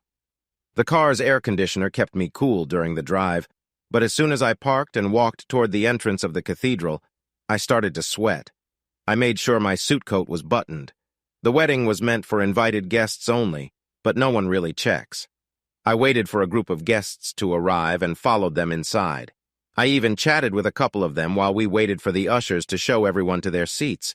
When the usher asked, I said I wanted to sit on the bride's side, not because I cared about the Carlton family, but because there were more people on that side. It would help me blend in better, I thought. The cathedral was a beautiful place for a wedding. The high ceiling was impressive, and there were lovely flowers at the altar. The bride looked amazing in her long dress as she walked down the aisle with her father. I made sure to look away as they passed my pew. The wedding ceremony was traditional. The priest even asked if anyone had a reason why the couple should not be married. I wanted to speak up, but kept quiet. The moment wasn't right for what I planned to do. After the wedding, everyone moved to the country club for the reception. I waited until most of the cars were gone before I went, hoping to fit in. The reception was in the main dining room of the club. Long tables were set up along one wall for the head table, and the rest of the room was filled with round tables for 8. All the tables were arranged in a semicircle, leaving space for dancing. I guessed there were about 60 tables, which gave me a nice crowd for my performance. I found an empty table in the back and sat down. They must be staff or far-off relatives, I thought. The others at my table were happy to chat, and we talked about the wedding, the reception, and how much money Rufus must have spent. "This must be costing him a fortune," one woman said. "He got Paula Deen to cater the whole thing." I believed her. The food was excellent. I thought, if this was my last meal, at least it was a good one. After dinner, the wine glasses were replaced with glasses of champagne. I felt a little nervous about that, wanting to keep my hands steady for my performance. Still, I took a glass of champagne not to drink, but to use when I spoke. Rufus Carlton tapped his finger on the microphone, drawing everyone's attention to the head table. After sharing some touching words about his daughter and her new husband, Rufus opened the floor for toasts. Many friends and family stood up, sharing funny stories about the bride or groom. With each toast, laughter and applause filled the room. When things began to quiet down, the best man asked, as I had hoped, "Anyone else?" I raised my glass and announced, "I have a toast." Since I was off to the side, it was hard for many at the head table to see me.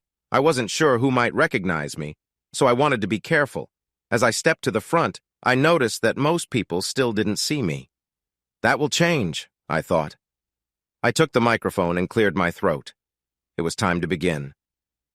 We have heard many stories about the past tonight, but I want to speak about the future for Mr. and Mrs. Hilton, I said cheerfully. And by the future, I mean children. This got a laugh and some cheers from the crowd. I think this couple will have many children, I continued. Now, I can't speak for Cecily, but I can definitely say that Brandon will be a great dad. More laughter followed, but I noticed some murmurs in the audience, and a few people exchanged curious looks. I raised my voice a bit to keep everyone's attention. I can say that for sure because Brandon has already fathered at least 2 children that I know of. I heard a gasp from Mrs. Carlton, and soon the room buzzed with chatter. Rufus Carlton turned to look at me, and suddenly a look of recognition crossed his face. "You're John Manning! You weren't invited to the wedding! Get off the stage!" Brandon, who had been sitting beside the dais in a bit of a daze, suddenly seemed to notice me and started to stand.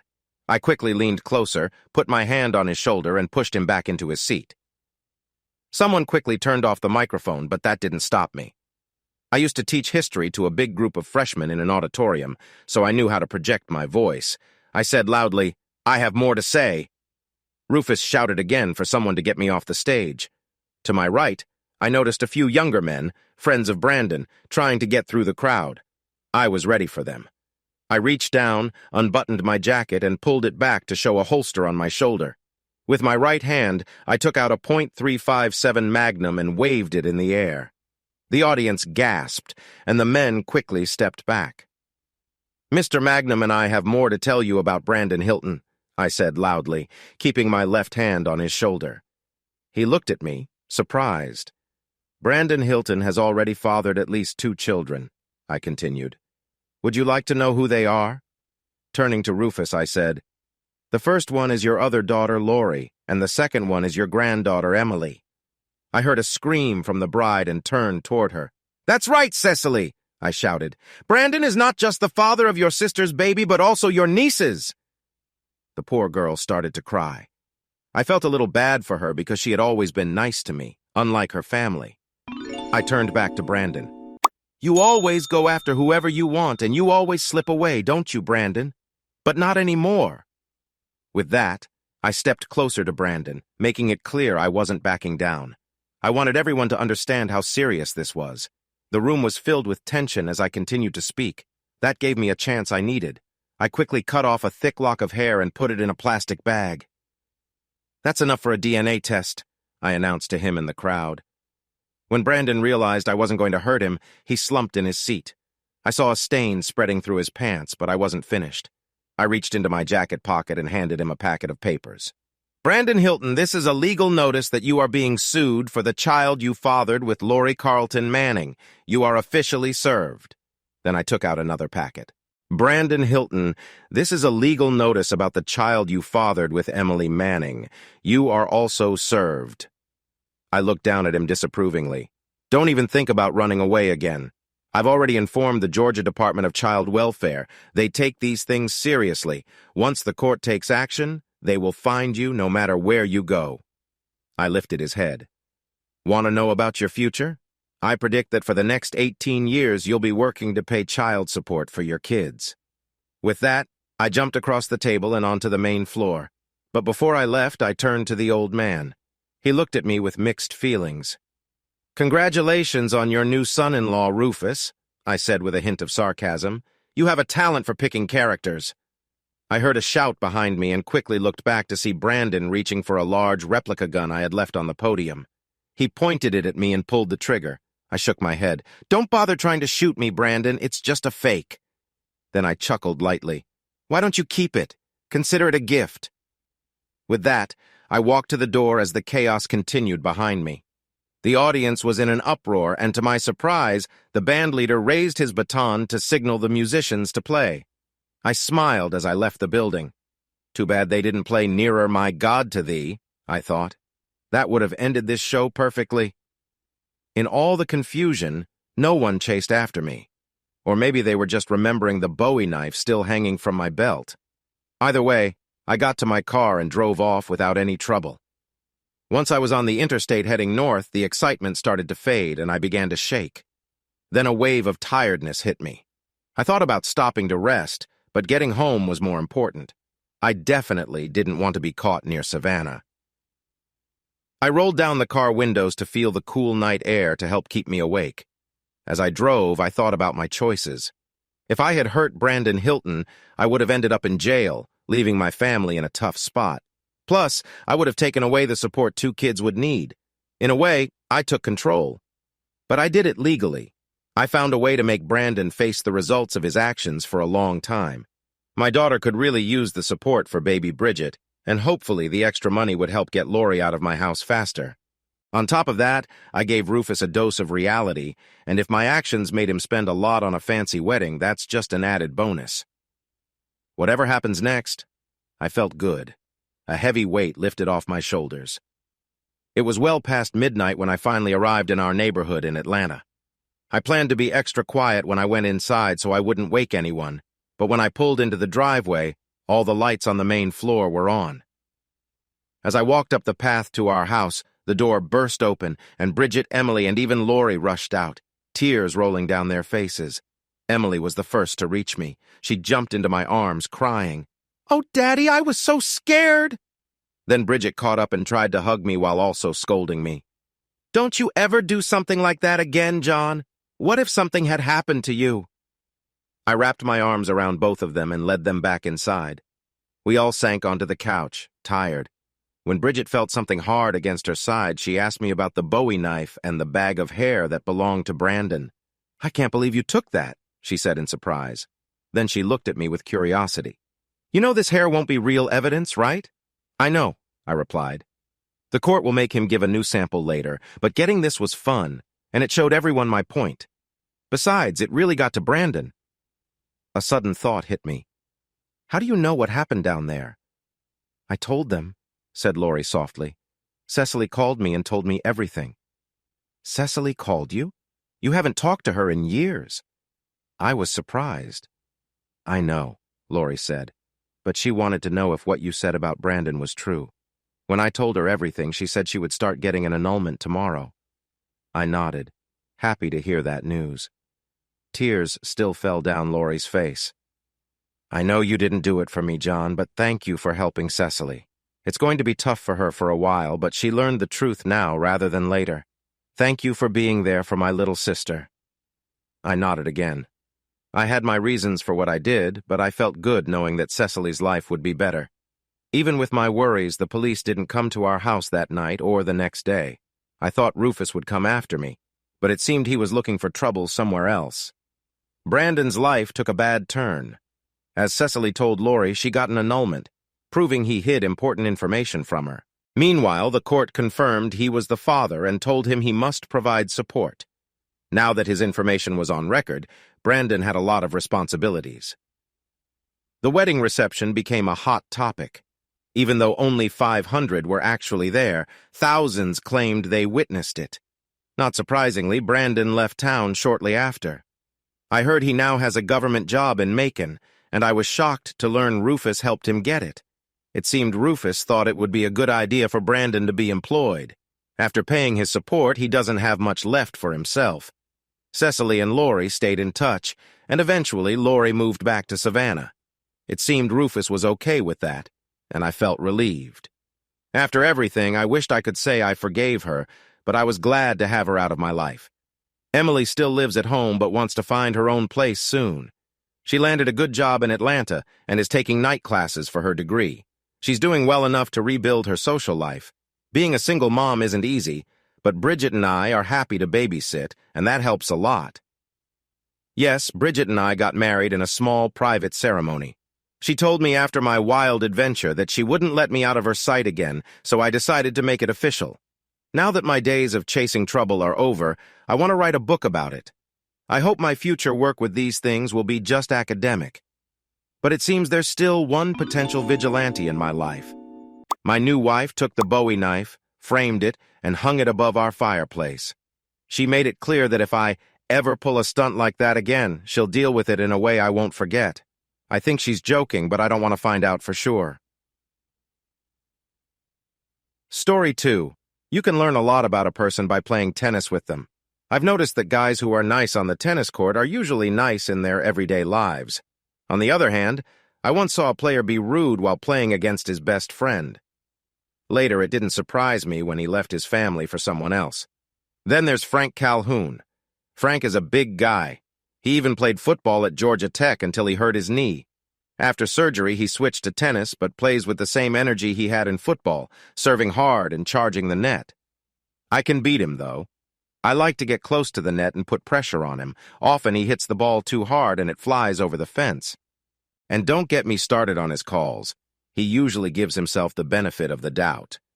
Because of this, Frank always wants to play against me. He hates losing to a smaller guy. Now, I'm not small. I'm 6 feet tall. I'm just lean, which makes me look smaller next to Frank, who is 3 inches taller and much heavier. To be honest, I don't enjoy playing with Frank, but it's hard to avoid him since we both live in Eden Point, a neighborhood north of Atlanta. Atlanta has a lot of tennis players, and our neighborhood has a clubhouse with a pool and many tennis courts. With so many people playing on teams in the Atlanta Lawn Tennis Association, it's tough to escape someone like Frank. The good news is that I also get to play with many great people, like my mixed doubles partner, Penny Pennington. I met Penny through my wife, Melanie. Melanie teaches Pilates, and many people in Eden Point take her classes, including Penny. Unfortunately for me, Melanie doesn't like tennis, but when she heard Penny was looking for a partner, she introduced us, and Penny and I have been playing together for about a year now. Today, we were competing in a match all the way over in Stone Mountain, so I offered to drive Penny to save on gas. Considering the usual Saturday traffic, we planned for a 45-minute drive. As Penny stepped out of her front door, I found myself wondering why she was still single. Part of it was because she lost her husband in a car accident 3 years ago. After a long time of being sad, one way she dealt with her loss was by joining Melanie's Pilates class. Another way was by getting back into tennis, which she used to play in high school. All this activity has kept her fit and healthy, making her a lovely dark-haired woman in her early 30s. I thought someone as wonderful as Penny would have no trouble meeting someone new. I slid into the driver's seat, my heart racing and my mind still reeling from what I had just seen. Penny was waiting, her brow furrowed with concern. "Michael, are you okay? You look pale," she said, her voice laced with worry. I forced a smile and nodded. "Yeah, I'm fine, just a little caught off guard by the sudden change of plans." My voice felt hollow, the weight of betrayal pressing heavily on my chest. Penny studied me for a moment, then nodded. "All right, if you say so." She had no idea what was really going on, and I wasn't ready to explain. Not yet. I started the engine and pulled away from the curb, the roads around Eden Point blurring into a haze of colors.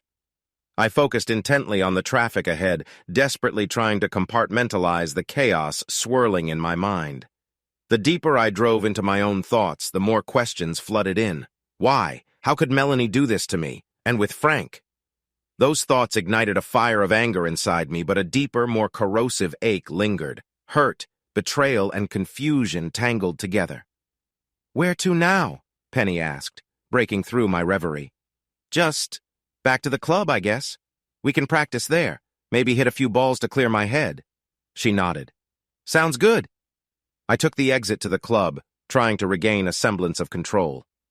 As we arrived, the familiar sight of the well-manicured lawns and the entrance sign felt oddly comforting against the chaos in my heart. But could I even focus on practice? Once parked, I glanced at Penny. Why don't you go ahead and warm up? I'll join you in a minute. Sure. Just let me know if you need to talk, she replied, not entirely convinced, but respecting my need for space. I stepped out of the car and took a few deep breaths, trying to calm the storm brewing within. I made my way to the courts, aiming to bury myself in practice and distract my mind from the heartache looming over my life. Yet every shot carried the weight of betrayal, no matter how hard I hit the ball. The rhythm of the game normally brought me peace, but today it felt foreign. The swish of my racket through the air echoed like an empty promise. As I practiced, images of Melanie and Frank assaulted my mind. Their laughter, shared moments, their intimacy. Each thought crashed like waves, and I considered how utterly blindsided I had been. Penny continued to rally with another player, her laughter ringing out with a carefree energy that only heightened my sense of isolation. I wanted to scream, to rage against the universe for confounding my trust and turning my life inside out. But instead, I felt paralyzed by confusion, as if the ground beneath me was shifting. After a while, I took a break, grabbing a bottle of water and leaning against the fence. That's when I noticed Frank walking toward the courts, a relaxed stride in his step, as though nothing had changed. I felt a surge of anger rise up within me, quick and hot, then quickly tempered by a wave of self-preservation. Confrontation might come later, but for now, I had to process what I'd seen. I glanced at Penny, still caught up in her game, unaware of the turmoil brewing just below the surface. As Frank approached, I took a deep breath and willed myself to stay composed. Whatever was about to happen, I had to be ready. The engine rumbled beneath me, a low growl that seemed to echo my own turbulent thoughts. I felt weight pressing down on my chest, a mix of anxiety and dread. Penny's concerned gaze weighed on me more than the silence in the car. I wanted to reassure her, to tell her I was fine, but the words wouldn't form. As I navigated the familiar streets, my mind drifted. Memories flashed. Scenes from earlier in the day played like a film reel. The argument with my boss, the tense call with my sister, and the haunting thoughts that followed me like shadows. I took a deep breath, fighting to keep calm, but my knuckles turned white as I tightened my grip on the steering wheel. "Michael?" Penny pressed again, breaking through the fog of my thoughts. Her voice was soft, a steady anchor in the storm raging inside me. "Please talk to me." I glanced over at her, finally meeting her gaze. The genuine worry in her eyes pierced through the haze. It felt like a lifeline. I just had a rough day," I admitted, my throat tight. She nodded, her expression shifting from anxiety to understanding. "You can tell me. Whatever it is, I'm here." The sincerity in her tone urged me to confide, to let down the walls I had built around myself. But a part of me hesitated. I wasn't sure I wanted to burden her with my troubles, especially when it felt like I was drowning. Still, as we approached her neighborhood, I realized I couldn't hide forever. Besides, there was a comfort in her presence that made me want to share the weight of my day. "I just feel overwhelmed," I finally managed to say, my voice barely above a whisper. "It's like everything's piling up, and I can't seem to find a way to deal with it." Penny reached over and lightly placed her hand over mine on the wheel. The warmth of her touch sent a small wave of calm through me. "You don't have to go through this alone, you know. Let me help you." A sigh escaped me, a mix of relief and vulnerability. I pulled into her driveway and turned off the engine, but I didn't move. I could sense the conversation was only just beginning, and I knew that in the safety of her presence, I could finally begin to unpack the chaos swirling within me. When I parked the car outside, I turned to her but didn't meet her eyes. "I'm sorry, Penny, but I can't hang out with you today." "What's wrong, Michael? What happened?" she asked, worry creeping into her voice. I stayed quiet, so she turned off the car and took the keys with her as she got out. She came around to my side and I turned to her. "I need to go, Penny. Can I please have the keys back?" "No," she said firmly. "Not until you tell me what's going on." I didn't answer. and she opened the door, pulling on my arm. "You're not leaving until you come inside and explain." I got out of the car and followed her into her house. She vanished for a moment and returned with a glass of ice water. I drank it absent-mindedly as she watched. Once I put the glass down, she took my hand in hers. "Please, Michael. What happened?" Suddenly, all my strength left me and I sank back onto the sofa. I wanted to speak, but my throat felt tight, so I took another sip of water. "It was Melanie and Frank," I said, my voice shaky. She looked confused. "What do you mean? Go on." "They were in our room together." My voice faded away. She gasped. "No, that can't be true. Melanie would never do that." The memory of them together flashed in my mind, and I felt a tear roll down my cheek. "I never thought she would either," I said, struggling to hold back my pain. "Could it be something else, Michael? Maybe you saw it wrong?" she asked gently. I understood she was trying to comfort me, but my anger boiled. "When I looked in, they were together. So tell me, Penny, could I have been wrong?" She flinched at my harsh words. "I'm so sorry, Michael. I wasn't doubting you. I just wanted to believe there might be another reason." More hurt washed over me. "And with Frank Calhoun, of all people," I said with anger. "How could she do that?" "Maybe that explains why Frank started taking Melanie's Pilates class," Penny said thoughtfully. "He was in her class?" I said, surprised. "She never told me that." My frustration bubbled up again. "Thanks for the warning," I said coldly. Penny looked hurt now. "That's not fair, Michael." The words hung in the air like a heavy fog. The house, once a place of laughter and warmth, felt like a vast, empty shell now. I stared at the stack of papers, my heart racing. "You're just going to walk away?" I managed to say, my voice barely above a whisper. "Michael, I really think it's for the best," she replied, her tone devoid of the tenderness that had once filled our conversations. "We've been unhappy for a while. I think we both know that. Unhappiness." That's what she called it? I felt a hot rush of emotions, anger, betrayal, a deep sense of loss. "And I suppose you think it's fair to just start fresh with him? To pretend that none of this ever happened?" "I'm not pretending anything," she said firmly. "Frank and I have feelings for each other. I can't keep living in a lie." I took a deep breath, forcing myself to stay calm. "You think this is a lie? Us? That everything we've built together doesn't mean anything?" Melanie looked away, a flicker of uncertainty passing over her features before she quickly masked it. "It does mean something, but it just hasn't been enough for a while." She was steadfast in her choice, the finality of her words striking me like a physical blow. I glanced at the papers again, realization sinking in that these weren't just words. They were the blueprint for my life without her. "So that's it? You just want me to sign over everything?" "Not everything," she said, her voice softening for a moment. "That's why I'm leaving the house to you. I want you to have a place to start over, away from this." I shook my head, frustration boiling within me. "You think this is about the house? This is about trust, love, and what about the love I've found with Frank?" she interrupted, her words sharp. "Do you want me to deny that? To stay in a marriage that isn't working just to make you feel better?" "That's not love, Michael." "Maybe you don't know what love is," I spat back, anger overcoming the hurt. "You can't just throw everything away because it's easier." She sighed, rubbing her temples. "No, it's not easy for me. But the longer we drag this on, the worse it will get. I care about you, but it's time for me to move on." The silence stretched like a taut wire between us. I wanted to scream, to shout, to shake her and make her see sense. But instead I felt a wave of resignation washing over me, draining the energy from my limbs. Are you really happy with him?" I asked, my voice suddenly small and vulnerable. Her gaze flickered before she finally met my eyes. For the briefest moment I thought I saw something akin to regret, but it was gone almost as quickly as it came. "I hope to be," she replied softly. "But I can't promise anything, just like you can't promise that we can go back to what we had." I swallowed, the knot in my throat tightening. "So that's it then?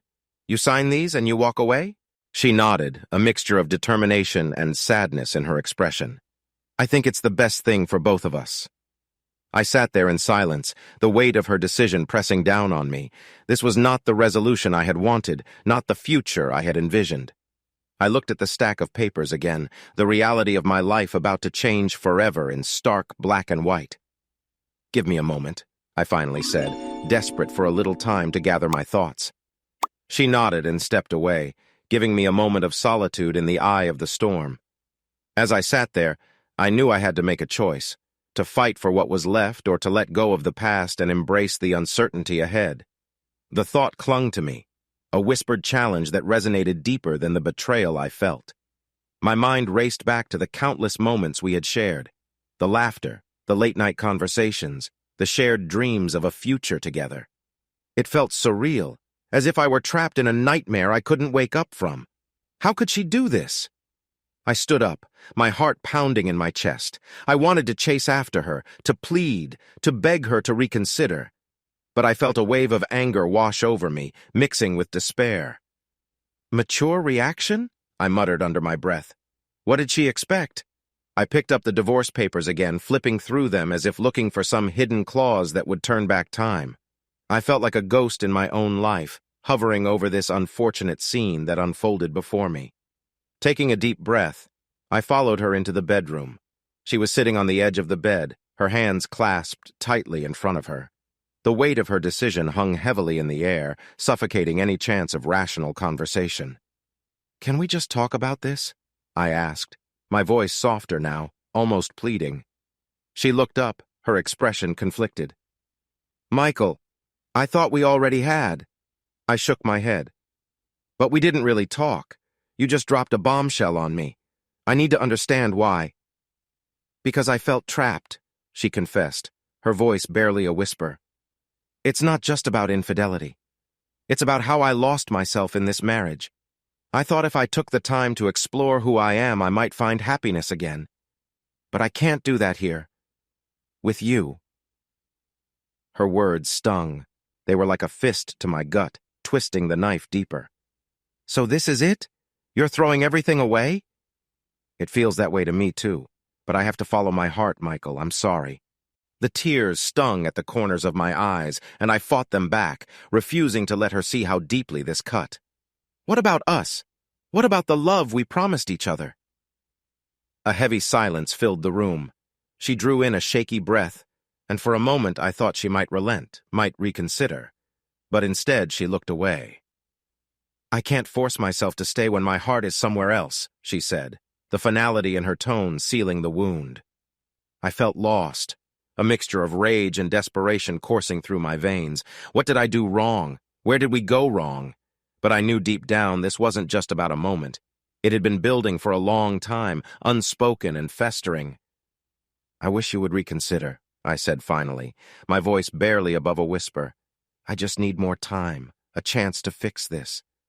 She stood, her eyes glistening with unshed tears. "I wish I could too, but I can't continue to live in a fantasy. It hurts too much." As she walked past me, brushing my shoulder with hers, I felt the finality of her decision. The air felt thick, suffocating. I wanted to scream, to rage against the injustice of it all, but instead I let the silence envelop me, an unbearable weight bearing down as she stepped out of our shared life, leaving me alone with the remnants of what once was. If someone had asked me that morning, I would have said I loved my wife and that we had a happy marriage, but this afternoon I found out she was leaving me for another man. What a shock! In the quiet room, I could hear my cell phone beeping and then some bits of a conversation. "He saw us. About how you'd expect." "That's good." When she came back, she was completely dressed and held an overnight bag.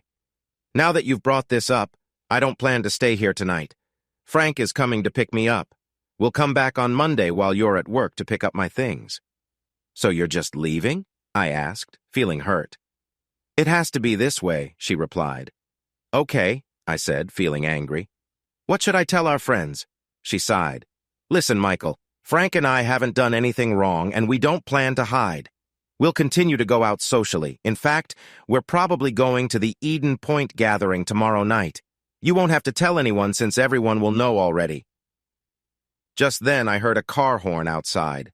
Melanie looked out the window. "Frank's here," she said. I'm going now. As she closed the door, she turned back and said, "Just sign the papers, Michael. The sooner you do it, the better for all of us." Then she walked away. I don't know how long I sat there. My feelings changed quickly, like a fast train passing through. One moment I was filled with anger, and the next I thought of happier times and felt sad. I reminded myself that I had treated her well, but then I wondered what I had done to make her leave. I'm better off without her, I told myself, until I felt alone and lost. The sound of my cell phone surprised me, and I answered quickly. Deep down, I was hoping it would be Melanie, but it was Penny. "How are you doing, Michael?" she asked. "Not so great," I answered. "She's left me." "I heard," she said. "You heard?" I asked in surprise. "Where?" The days dragged on, blistering with the weight of unacknowledged pain. I could feel it like a stone in my chest, a constant reminder of the unraveling threads of my life. Every time I thought about Melanie and her possible infidelity, a wave of nausea swept over me. The thought of her with someone else clawed at my insides, forcing me to confront a crushing reality. Feeling the walls of our once happy home closing in, I wandered through the empty rooms. Each space echoed with memories, her laughter bouncing off the walls, the mundane routine of shared breakfasts, and the late-night talks that once brought us closer. Now, all of it felt tainted, each recollection a thorn in my heart. In a moment of desperation, I picked up my phone and scrolled through my contacts. I hesitated at the name of our couple's therapist, Dr. Thompson. Should I call? Would it help? Or would it just confirm the void between us? But the thought of confronting the reality of our separation was more than I could bear. Instead, I reached out to my best friend, Liam. Perhaps he could provide some clarity. To my relief, he answered quickly. "Hey, Michael, what's up?" His voice was warm, without a hint of judgment. "I really need to talk," I replied, trying to keep my voice steady. "Can we meet?" We met in the late afternoon at a small cafe outside of Eden Point. It was a place we frequented during our happiest days. The cozy ambiance felt foreign now. My heart raced as I waited for Liam, and when he arrived, I could see the worry etched on his face. "Hey, man," he said, pulling me into a reassuring hug. "What's going on?" I took a deep breath, the words intertwining with the bitterness in my throat. "I think Melanie is seeing someone else," I said finally, the admission hitting me like a punch to the gut. Liam's expression shifted to concern, and I could tell he was wrestling with what to say. "Have you talked to her about it?" he asked hesitantly. "No, not yet," I admitted, my voice barely above a whisper. "I feel like I'm on the edge of something. I don't know. I want to confront her, but I don't want to make it worse. What if I'm wrong?" "Trust your gut," he said gently. "If you're feeling this way, there's probably a reason. You know her better than anyone. Just be careful." The words settled in the air between us, heavy with the weight of uncertainty. I was caught in a web of potential consequences, unsure whether unraveling it would bring clarity or more confusion. After sipping my coffee, I asked, "What should I say? How do I even start?" Liam paused, searching for the right words. "Honesty, man. Just be honest about how you feel. Share your concerns. But be prepared for any response. She might be defensive or surprised, or she might confirm what you're fearing the most." I nodded, feeling the reality of the situation settle in my stomach like lead. The meeting ended, but the conversation lingered. As I drove home, I wrestled with how to approach Melanie, what I hoped to uncover and what I dreaded to hear. My heart raced at the thought of facing her, of laying bare my vulnerabilities, but deep down, I knew I could no longer hide from the truth. The front door creaked open, and the familiar scent of home washed over me, but I was no longer sure how home felt anymore. I had to confront Melanie. I had to find out if the love we once cherished could somehow be revived, or if it had already slipped through our fingers. After a moment, he glanced up, his brow furrowed. "Michael, this is quite a lot to unpack. Are you sure you want to go through with this? These changes don't just affect you, they impact Melanie as well." I shifted in my seat, feeling the weight of his words. "Look, I know it seems drastic, but things have changed. The way we've been living our lives lately, it just doesn't feel right anymore. I can't keep pretending everything is okay when it isn't." Jonathan set the papers down and leaned back in his chair, assessing me. "I can understand that, but rewriting a will is serious. Are you sure you've thought this through? What if things get better between you two?" I shook my head, the frustration building inside me. I can't keep waiting for that what if. We haven't talked in weeks, and when we do, it's just arguing. I can't live in limbo anymore, Jonathan. I need to take charge of my life. He nodded slowly, his expression softening. All right, Michael. I can help you with this, but I need to understand the changes you want to make. Are you looking to revise beneficiaries, or is it more extensive? I took a deep breath, recalling the conversation Melanie and I had in our living room that felt like a lifetime ago. Both, actually. I've decided to name a new executor, and I want to make sure my assets are distributed in a way that reflects my current intentions. Jonathan scribbled some notes on a notepad. Let's start with the executor. Who do you have in mind? I hesitated, thinking of the people I could trust. My brother, Alex. He has a good head on his shoulders, and I think he'd make a responsible choice. As Jonathan jotted it down, I felt a strange sense of relief wash over me. Taking this step, although uncomfortable, made me feel more in control. And beneficiaries? He prompted, looking up with an inquisitive expression. I want to keep it simple. My sister and my brother each get a portion, and I think I might want to set up something for my niece's education fund, I responded, almost surprised by the clarity in my own voice. Jonathan nodded appreciatively. That's thoughtful. It shows foresight. We worked through the details, drafting the new will as I spelled out every change I wanted to make. It felt like each word I spoke was a step closer to reclaiming my life and moving past the shadows that had draped over my relationship with Melanie. As we wrapped up, Jonathan looked at me earnestly. You know, making these changes is a big deal. It reflects where you are now, but don't forget, it's also about communicating with Melanie. You may want to consider having a conversation with her about this. I sighed, rubbing my temples. I know, but it's complicated. Every time we talk, it's like we're just stuck in a cycle of accusations and hurt feelings. Jonathan leaned forward, his demeanor shifting to that of a confidant. Michael, the first step to resolving that cycle might just be laying your cards on the table. Maybe if she understands how serious you are about this, it could lead to a healthier conversation. I contemplated his words, the sting of pain still fresh but mingled now with a spark of hope. You might be right. Maybe it's time to finally address this head-on. With the will drafted and signed, I left Jonathan's office feeling a mix of apprehension and resolve. The changes were made, but now it was time to face the truth of my relationship with Melanie, no longer hiding behind paperwork or avoidance. When he was done, he looked up at me. I'm really sorry to hear this, Michael. Do you think there's any chance you could work things out? I don't think so. She's already moved out and is with someone else. They want to get married as soon as our divorce is finished. He shook his head. I never would have expected this.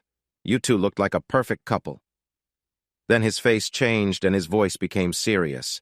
Given what you've told me, as your legal advisor, my advice is to sign this agreement right away.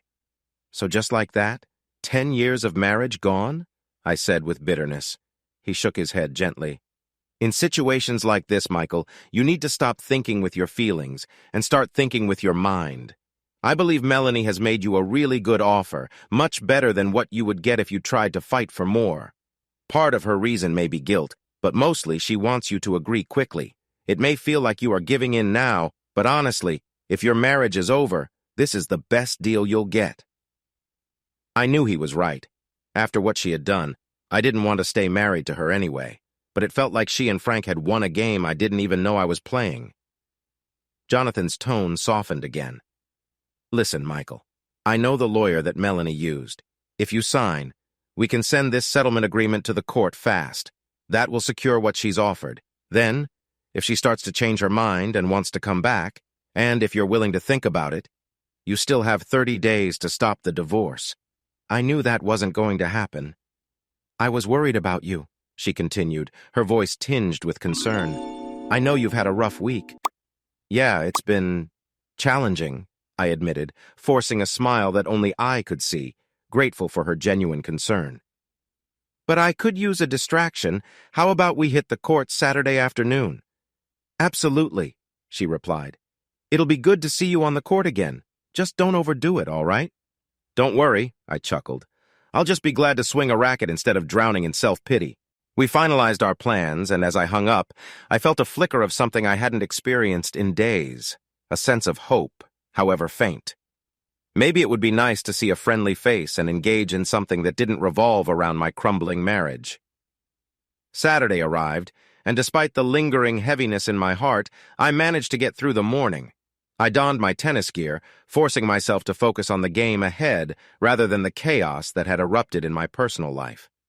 When I arrived at the courts, Penny was warming up, her silhouette bringing a comfort I hadn't realized I needed. Her laughter rang out as she waved, and for a moment I felt lighter. We played for nearly 2 hours, exchanging easy banter and competitive shots. With each swing of the racket, I felt fragments of the weight I had been carrying begin to dissipate. Penny's presence was refreshing, and it helped me remember that laughter and camaraderie still existed in my life. After our match, we settled down with iced tea at a nearby cafe, the sun warming our faces. "So, how are you really doing?" Penny asked, her tone shifting to a more serious note. "I've had better weeks," I said, staring into my glass.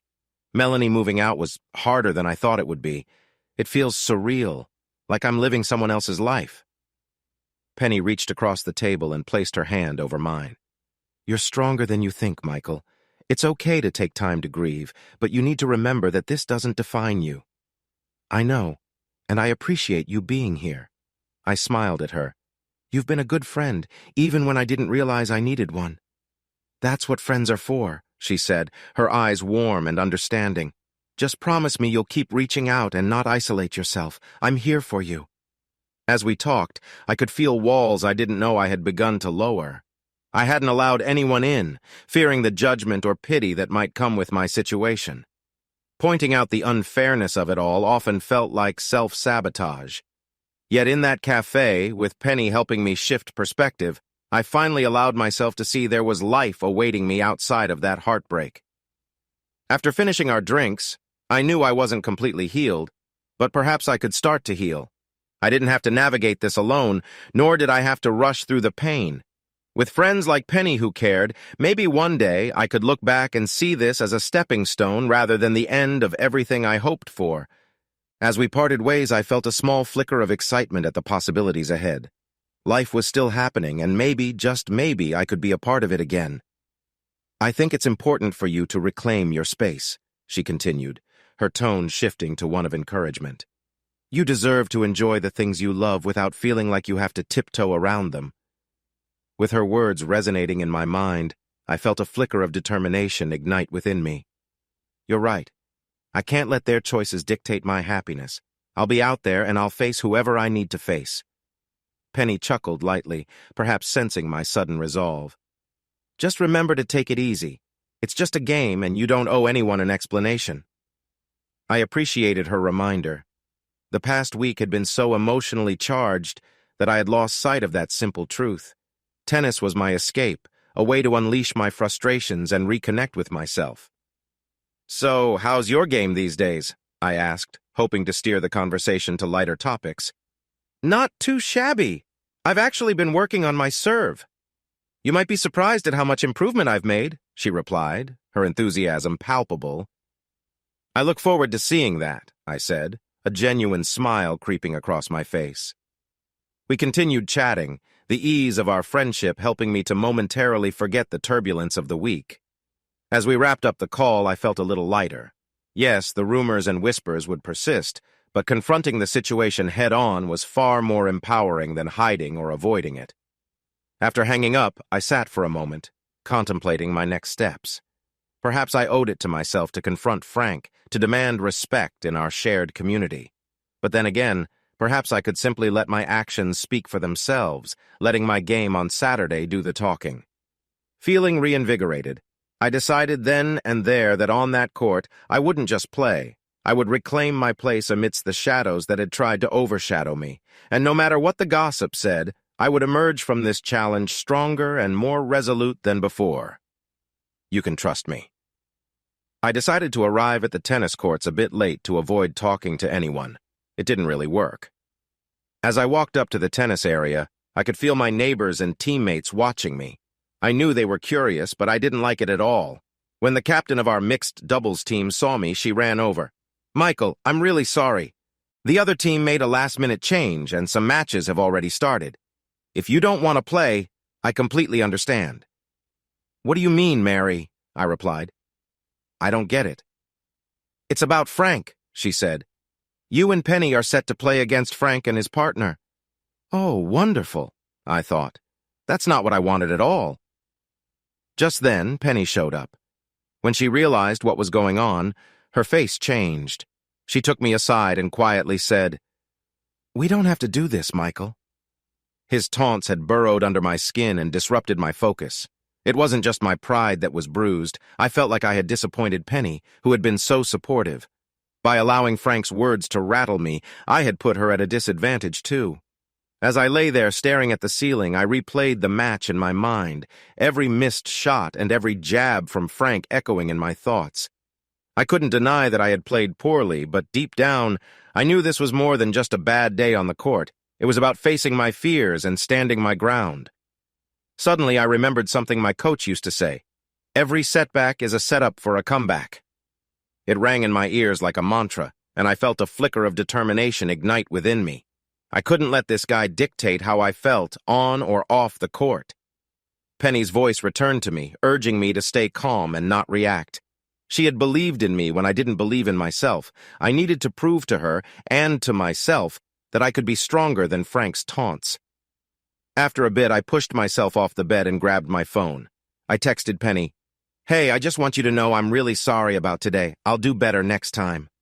Almost instantly, her reply came back, "Don't worry about it. We'll practice together and get ready for the next match. You've got this." Her enthusiasm lifted my spirits a bit. As the evening rolled on, I decided I couldn't just sit around sulking. I grabbed my tennis bag and headed out to hit some balls against the wall at the local court. I might have lost the match that day, but I could at least take control of my practice. With each strike of the ball, I focused on my technique, my footwork, and my mental game. Slowly but surely, I felt my confidence returning.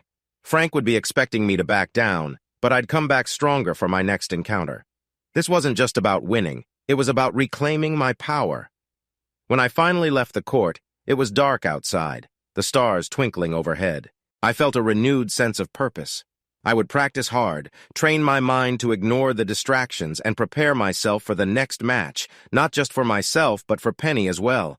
I wouldn't let Frank's words dictate my game or my spirit.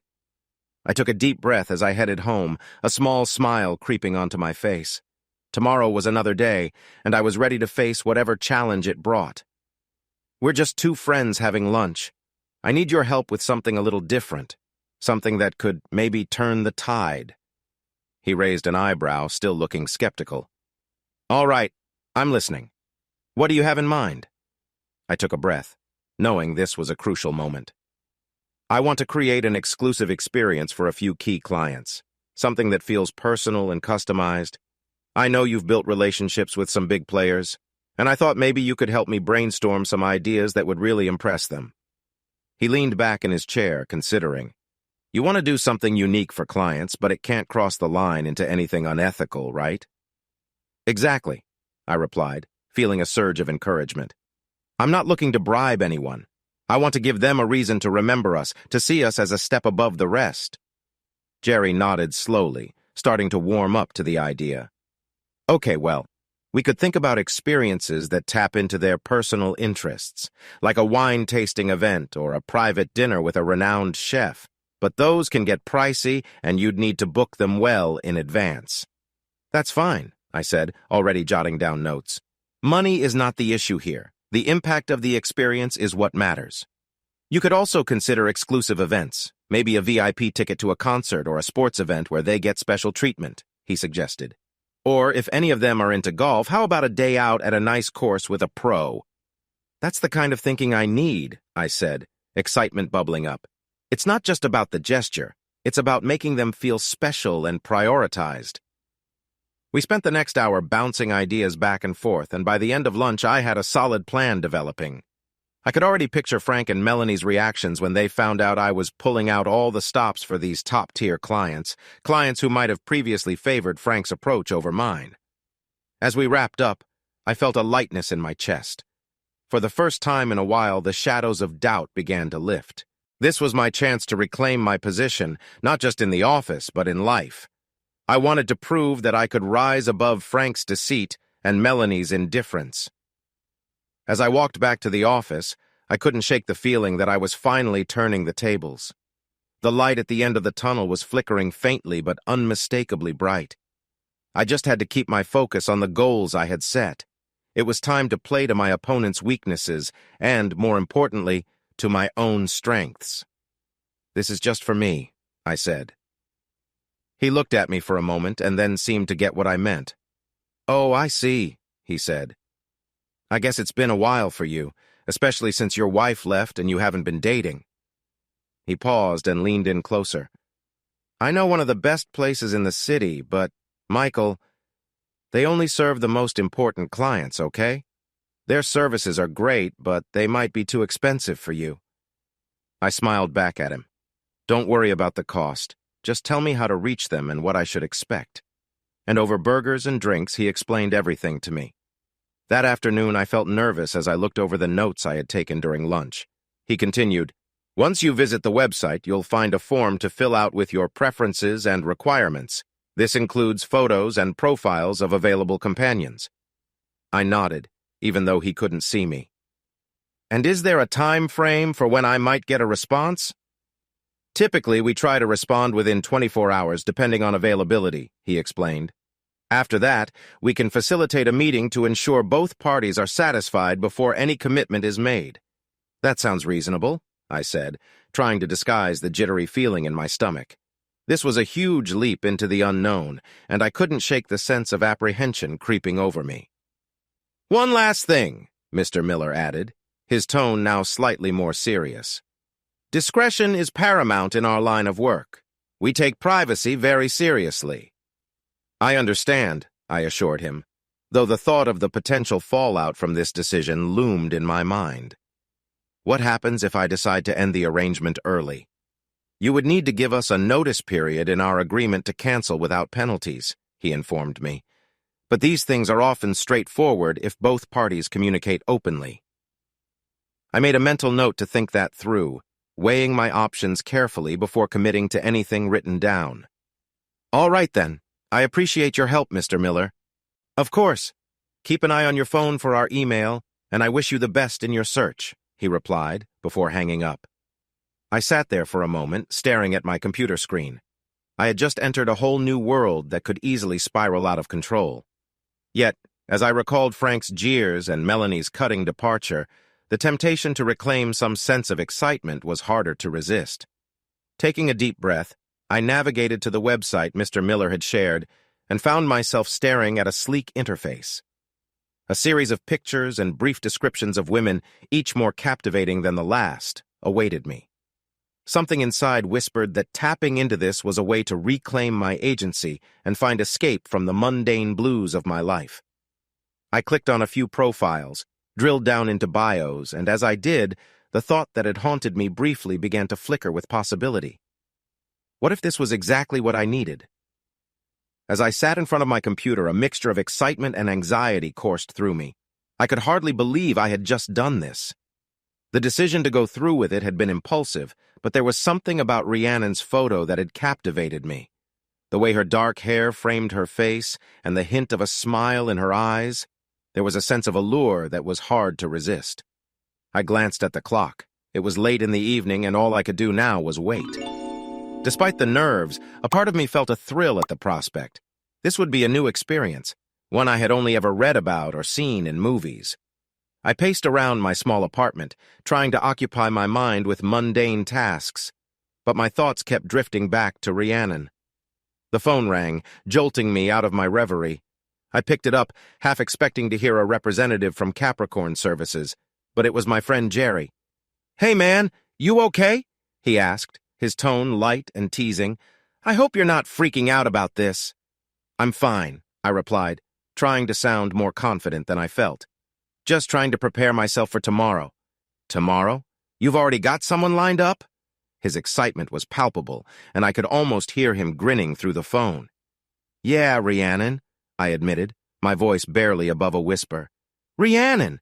Nice choice! She's one of their best. Just treat her well and you'll have a great time. Remember, it's all about connection. Just be yourself. Right. Just be myself, I repeated, the irony of the situation not lost on me. After hanging up, I almost regretted sharing my plans with Jerry. It was supposed to be my secret adventure, one that I hadn't fully embraced yet. I found myself pacing again, running through all the different scenarios in my mind, the excitement competing with doubts. What would I say? What if she turned out to be nothing like her picture? By the time I crawled into bed, a mix of anticipation and trepidation kept me awake. I stared at the ceiling, imagining what the next day would bring. Would it be awkward? Would I even be able to speak? My thoughts spiraled, but just as I began to feel overwhelmed, the weariness of the day took over, and I drifted into an uneasy sleep. The next morning, I woke up with a jolt, the sun streaming through the curtains as my phone buzzed with the notification I had half expected. Rhiannon had contacted me, and there it was, a message awaiting me. "Hello, this is Rhiannon from Capricorn Services. I'm excited to meet you. When would you like to schedule our appointment?" My heart raced as I read her words. "Okay, this is happening," I told myself. I typed a response, my fingers slightly trembling as I conveyed my availability and suggested a nearby cafe for our meeting. After hitting send, I felt a wave of relief wash over me. The moments dragged by as I waited for her response, but eventually another message chimed through, confirming the time and place with warmth that put me somewhat at ease. "We'll meet at 2 p.m. at the cafe. Looking forward to it." I stared at the heart emoji, feeling a mix of anticipation and disbelief. This wasn't just some transaction. It was a meeting with Rhiannon, a woman who seemed captivating in every way. With a few hours to spare, I took a shower, dressed carefully, and practiced calming breaths to ease the nervous fluttering in my stomach. I wanted to present my best self while remaining true to who I was, but a sliver of anxiety lingered. Before I knew it, I was at the cafe, seated at a table by the window, choosing the biggest mug of coffee to help settle my nerves. Time ticked away, and I glanced at my watch more times than I could count. Just as I began to second-guess myself, I saw her walk through the door. Rhiannon was even more stunning in person. Dressed in a simple yet elegant outfit, she exuded confidence with an air of ease about her. As she scanned the cafe, her gaze landed on me, and her smile lit up the entire room. If they went through all that effort, maybe their help was as dependable as Jerry said. The next day, I was nervously waiting for Rhiannon to call.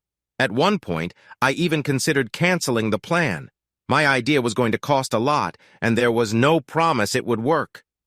"Of course," Rhiannon replied, her dark eyes sparkling with interest. I shifted in my seat, trying to sound casual despite the flutter of nerves in my stomach. What's it like being someone people instantly recognize? Does it ever feel overwhelming? She paused for a moment, as if considering my question deeply.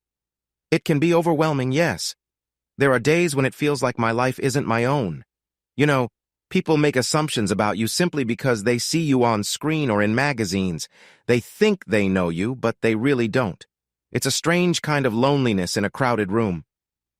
I nodded, feeling a rush of empathy for her. I can only imagine. It must make forming real connections difficult. Exactly. It's why I cherish conversations like this, she said, leaning slightly forward, her expression earnest. Real connections are hard to come by when everyone's more interested in what you do rather than who you are. Her sincerity put me at ease, and I found myself wanting to delve deeper. "So, what do you do when you're not, charming waitresses and causing a stir in restaurants?" I joked lightly, trying to keep the mood light, while also genuinely curious about her life outside the spotlight. She laughed, a melodious sound that enveloped the table. "Well, I'm a photographer. I love capturing moments that tell a story. Whether it's people or places, I find beauty in the mundane. It's a different kind of creativity, and it pulls me away from the glitzy side of things." "That's fascinating," I exclaimed, surprised by her unexpected avocation. "What inspired you to pick up a camera?" Rhiannon's face lit up with enthusiasm. "I grew up surrounded by art. My mother was a painter and my father was a writer. They taught me how to see the world differently. But photography, it allows me to freeze a moment in time. It feels so raw, so authentic." As she spoke, I found myself captivated, not just by her beauty, but by the passion in her voice. It was refreshing to meet someone who was more than just their image. "Do you have a favorite subject to photograph?" I asked, intrigued. She thought for a moment. "I love capturing candid moments of people. There's something magical about genuine expressions. The joy, the sorrow, the camaraderie, those are the moments that resonate." I mused over her words, feeling an unexpected connection forming. Here she was, an extraordinary woman grounded in her artistry, yet open to sharing her true self. The office gossip faded into the background as I realized I was no longer anxious about our meeting. "I'd love to see your work someday," I said sincerely. Rhiannon smiled, her demeanor softening. "I'd love to show you. It's all online, but I'm planning a small exhibit soon. Maybe you could make it?" "Absolutely," I said with a grin. "I'll be there." As we continued our conversation, the restaurant seemed to fade away, and for a fleeting moment, it felt like it was just the two of us. Two people sharing stories, hopes, and the simple delight of good company. She straightened her posture, tilting her chin up slightly as if she were stepping into a spotlight that only she could see. All traces of uncertainty vanished from her demeanor, replaced by an air of self-assuredness that captivated me. Her eyes sparkled with ambition as she continued. "You know, Michael," she said, "this isn't just about me or you. It's about turning the tables and shaking things up. I thrive on challenge, and it sounds like you're in a situation that could use a bit of disruption." I was taken aback by her enthusiasm, but intrigued as well. "Disruption? You mean like exposing Frank for who he really is?" She nodded, her expression growing more intense. "Exactly, but not just exposing him to the world. I'm talking about getting under his skin, making him uncomfortable, and forcing him to confront the consequences of his actions. We need to make him realize that he can't just skate through life, treating people as if they're disposable." I couldn't deny that her words ignited a spark within me, a newfound resolve in the face of the betrayal I'd experienced. "So how do we do that?"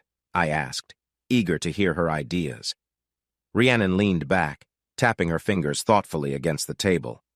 "First, we gather information. We need to understand exactly what we're dealing with. His weaknesses, his patterns, the gaps in his armor. Then we can strategize how we'll present that information effectively." I furrowed my brow, unsure. "And you think we can do that? I mean, he's connected. He's got influence. What makes you think we can get the upper hand on him?" Again, she radiated confidence. "Because, Michael, people like him often underestimate those they consider beneath them. They think they can act without consequences, and that's where we come in. You have insights that he doesn't regard as a threat. I can bring a perspective that can catch him off guard. It's time for us to turn the tables." The conversation buzzed with potential as the ideas poured out. Over our meal, we discussed strategies, shared insights, and even began sketching out a plan. I marveled at how easily she shifted from a woman who seemed simply to be there to help me to a formidable partner with agency and vision. As our plates emptied, Rhiannon tapped her finger gently on the table. "Oh, and one more thing. Make sure we have an audience when we confront him. People will pay more attention when there are witnesses. It'll give your story weight." I pondered her words. The image of confronting Frank with a carefully crafted narrative, surrounded by others to observe his downfall, gave me chills both of dread and exhilaration. "I like the way you think," I said, a grin spreading across my face. "I never thought about it that way. It feels like we're really making headway." She smiled back at me, a mix of warmth and mischief dancing in her eyes. "We're just getting started. This is going to be fun." As our conversation continued, I felt a shift within myself, a transition from feeling like a victim to becoming an active participant in my own narrative. With Rhiannon by my side, I began to envision a path forward, one filled with the possibility of reclaiming my agency and taking a stand. "Okay," she said softly. "Now that we've finished our work talk, how about we go somewhere more laid back for the next part?" I felt my mouth go dry all of a sudden, so I took a sip of water before I could answer. As she walked toward us, the sunlight danced off her swimsuit, and her confident stride demanded attention. Frank's expression shifted from curiosity to outright astonishment, and I could sense the waves of envy ripple through the crowd. Rhiannon had a magnetic presence that effortlessly captivated everyone, drawing their eyes like moths to a flame. "Michael," she said, her voice smooth and inviting as she reached the lounge chairs. "Getting comfortable without me?" "Just saving your spot," I replied with a grin, doing my best to play it cool while my heart raced a little at her entrance. She turned her head slightly and acknowledged Frank, her smile bright and disarming. "And you must be Frank." Her tone was playful, yet there was an underlying air of challenge, as if she were sizing him up. "That I am," he managed, recovering his composure. "I didn't expect to see someone like you here today." Rhiannon arched an eyebrow in intrigue. "Someone like me? What exactly does that mean?" I mean, someone so enchanting," Frank floundered, clearly flustered by the unexpected turn of events. My irritation with Frank's usual bravado dissipated as I watched Rhiannon confidently engage him. "Oh, please, you flatter me, Frank," she said, placing her hands on her hips, which accentuated her silhouette. "But I assure you I'm just here to enjoy the sun and some good company." "Good choice," I chimed in, wanting to steer the conversation back to safety and away from Frank's probing gaze. "Why don't we find a drink? I know a great poolside bar." As we made our way to the bar, I could feel the eyes of the onlookers on us. Rhiannon seemed to revel in the attention, her demeanor radiant and playful. She glanced over her shoulder at me and grinned, a knowing smile that suggested she was well aware of the reaction she elicited. After ordering a couple of cocktails, we settled back beside the pool. The atmosphere was lively, with laughter and splashing water punctuating the warm air. I felt the tension of the previous days melt away, replaced by a sense of purpose. Our mission was about more than just the operation we were about to undertake. It was also about connection, one that Rhiannon seemed to embody effortlessly. "So tell me," she said, leaning closer so I could hear her over the ambient noise. "What's the story with you and Frank?" I couldn't help but let out a chuckle. "Oh, Frank thinks he knows everyone, but really he's just a big fish in a small, very pretentious pond. He thrives on competition." Typical narcissism. Easy to manipulate," Rhiannon mused, her eyes sparking with mischief. "And how do you fit into that picture, Michael?" I considered her words carefully. "I think I've been playing by the rules long enough. Sometimes it feels like it's time to shake things up a bit." "Now you're speaking my language," she replied, her fingers brushing against the glass of her drink. "Life's too short to always play it safe." We exchanged knowing smiles, and it felt as if we were forming an alliance not just for the operation ahead, but for a much deeper understanding of each other. The past few days had felt tumultuous, but in that moment, lounging by the pool, I started to believe that this adventure might lead to unexpected revelations, both in our mission and in ourselves. As we chatted about nothing and everything, I could sense the atmosphere around us shifting. I was acutely aware of the stakes involved in our plan, but the allure of her presence made me forget, just for a while, about the complexities that lay ahead. "Do you think they like me?" she asked, her voice a mix of curiosity and vulnerability. I looked into her eyes, searching for any hint of doubt. "Of course they do. How could they not?" I replied, brushing a strand of hair behind her ear. "You're charming, and you have a way of making people feel comfortable." She nodded, a shy grin spreading across her face. "I just wanted to make a good impression, especially since you've been looking out for me." I chuckled softly. "Trust me, you've made quite an impression. I think you've stolen a few hearts today." I gestured subtly towards our teammates who were whispering and chuckling amongst themselves, occasionally stealing glances in our direction. "Good. I want them to like me. I want them to see how wonderful you are, and I want them to understand why I'm so crazy about you," she said, her voice lowering to a playful whisper. "Crazy about me?" I teased, raising an eyebrow. "You make it sound like a bad thing." She laughed, but then her expression shifted slightly, revealing a hint of seriousness. "Well, it's not like I can help it," she said, leaning back against her lounge chair and letting her eyes drift shut. "You make me feel like I can be myself, and I love that." Her honesty caught me off guard, and I took a moment to process her words. Rhiannon had a way of cutting straight to the heart of things. "You can always be yourself with me, Rhiannon. I want you to feel at home no matter where we are." She opened her eyes and met my gaze, and in that moment, It felt like the noise of the pool and the chatter of our friends faded into the background.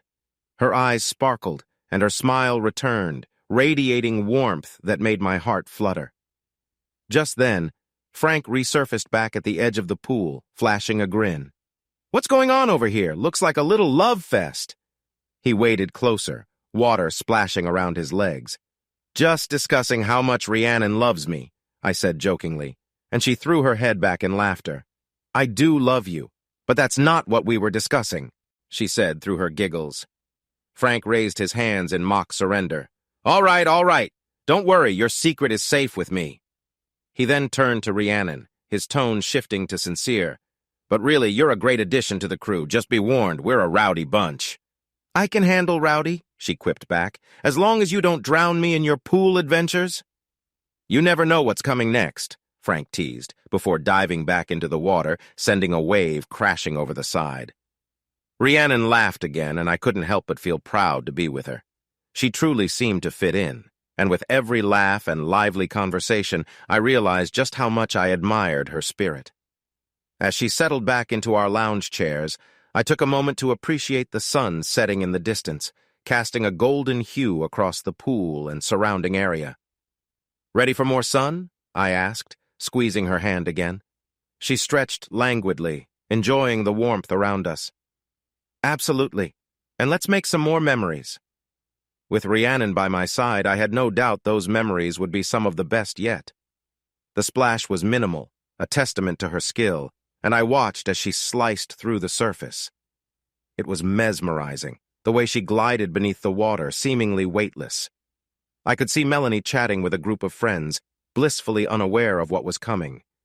Then, with a powerful kick, she surfaced just behind them, shaking her hair free of water like a wild creature. I stifled a laugh as she quickly maneuvered herself into position, her confident smile cutting through the laughter and chatter. Melanie turned suddenly, startled by the unexpected presence. Her eyes widened in surprise as she registered who it was. I could see the moment the recognition dawned on her, transforming her initial shock into a grin. "Hey, what was that for?" she laughed, pulling herself out of the conversation. "Just wanted to make a splash," my friend called out, her eyes sparkling with mischief. As the two of them exchanged playful banter, I felt a surge of warmth. These moments, this camaraderie, was what summer afternoons were meant for. I settled back in my chair, coffee in hand, watching the laughter unfold as the sun dipped lower, painting the pool with golden hues. When she came up from the water, she tossed her hair back, splashing drops everywhere. I was amazed. I'd seen that in ads, but never in real life. It looked beautiful. In one smooth motion, she pushed herself out of the water onto the deck. Standing tall, she brushed her hair aside and walked over to where I was watching. I didn't want to, but I turned my gaze to Melanie. She was looking at me with anger. Then she turned to Frank and spoke to him sharply. Quickly, she grabbed her things and headed for the exit, with Frank following her and glancing back at Rhiannon. Rhiannon settled into a lounge chair with her eyes closed. I heard her softly say, "Mission accomplished." We had only one big moment while we were there. As we were getting ready to leave, I looked up and saw Penny walking towards me. Oh no, I thought. I forgot about Penny's women's team playing today. What will I tell her? "Hi, Michael. It's so nice to see you out again. Maybe we can get together to play sometime." She stopped when Rhiannon stood up and took my arm. "Oh," Penny said, surprised. "Who is this?" This is Rhiannon, my friend," I said, feeling awkward. Penny blinked and looked at Rhiannon for a moment. Then she offered her hand. "I'm Penny," she said. "Nice to meet you." She turned back to me. "Okay, I need to clean up. I'm a bit dirty after our match. See you soon, Michael." Then she hurried away before I could think of anything to say. "Who was that?" Rhiannon asked, curious. "That was Penny Pennington," I told her. "She's my partner for mixed doubles." "Interesting," was her reply. I felt frustrated for not preparing for this moment with Penny. I didn't want to give away my plans, but I also didn't want Penny to misunderstand everything. Soon after, Rhiannon and I decided to end our day. I felt like we'd done what we came to do. As we left the pool area, I thought I could hear people talking more. When we got back to my house, I let Rhiannon take my shower while I dried off and reflected on our afternoon. "Yeah, I'm fine," she replied, her voice sounding a bit congested. "Just a nasty cold, I guess. I wanted to see if I could make it today, but I didn't want to risk getting anyone else sick." "That's a good call," I said, trying to sound supportive. "Do you need anything? I can drop by and bring some soup or something." There was a pause on the line. "That's sweet of you, but I think I'll manage, just trying to take it easy." Her voice was muffled, likely from the congestion. "I'm really bummed to miss practice, especially with how well the last session went." "Yeah, you were amazing," I said, remembering her impressive performance during mixed doubles. "Everyone's been talking about your game. You'll be back on your feet in no time, I'm sure." "Thanks. I just don't want anyone thinking I'm slacking off." "Nobody thinks that, trust me. Besides, you need to take care of yourself first. I'll tell everyone you've been training too hard to be here," I joked. "But seriously, get some rest." Penny chuckled softly. "I will. You're sweet for checking on me. I'll definitely make it to practice as soon as I can." "Great. Just drop me a text when you're feeling better. I'll even bring you some tunes to listen to while you rest," I suggested, wanting to keep our connection strong. "Sounds good. Thanks. I appreciate it."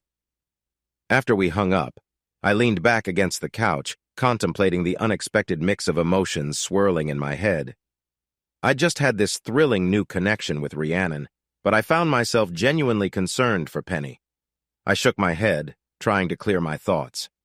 I was determined to move forward, but my feelings were a bit tangled. The rest of the week passed quickly, and I kept my routine at the club while texting Penny a couple of times to check in. Each time she seemed to be improving, though she still kept our conversations light and casual. Then the day of our mixed doubles match came, and I was eager to see everyone, especially Rhiannon. But as I arrived, my excitement was dulled by the sight of Penny warming up on the other side of the court. She looked better, but seeing her there unexpectedly gnawed at the corner of my mind. "Hey, you're back!" I called out as I walked over. "Yeah, I couldn't wait to get back," she responded, giving me her trademark bright smile, though I noticed a hint of fatigue in her eyes. "Glad you're feeling better," I said, forcing a smile in return while trying to suppress a wave of guilt. "We missed you at practice." "Thanks," she replied, brushing it off. "I'm just here to shake off the rust. I hope I can keep up with you all." "Just play your game. You'll be great," I encouraged her. As we warmed up before the match, I felt everyone's casual camaraderie and excitement heightening around me. But I also noticed Rhiannon sneaking glances in my direction while chatting with other teammates.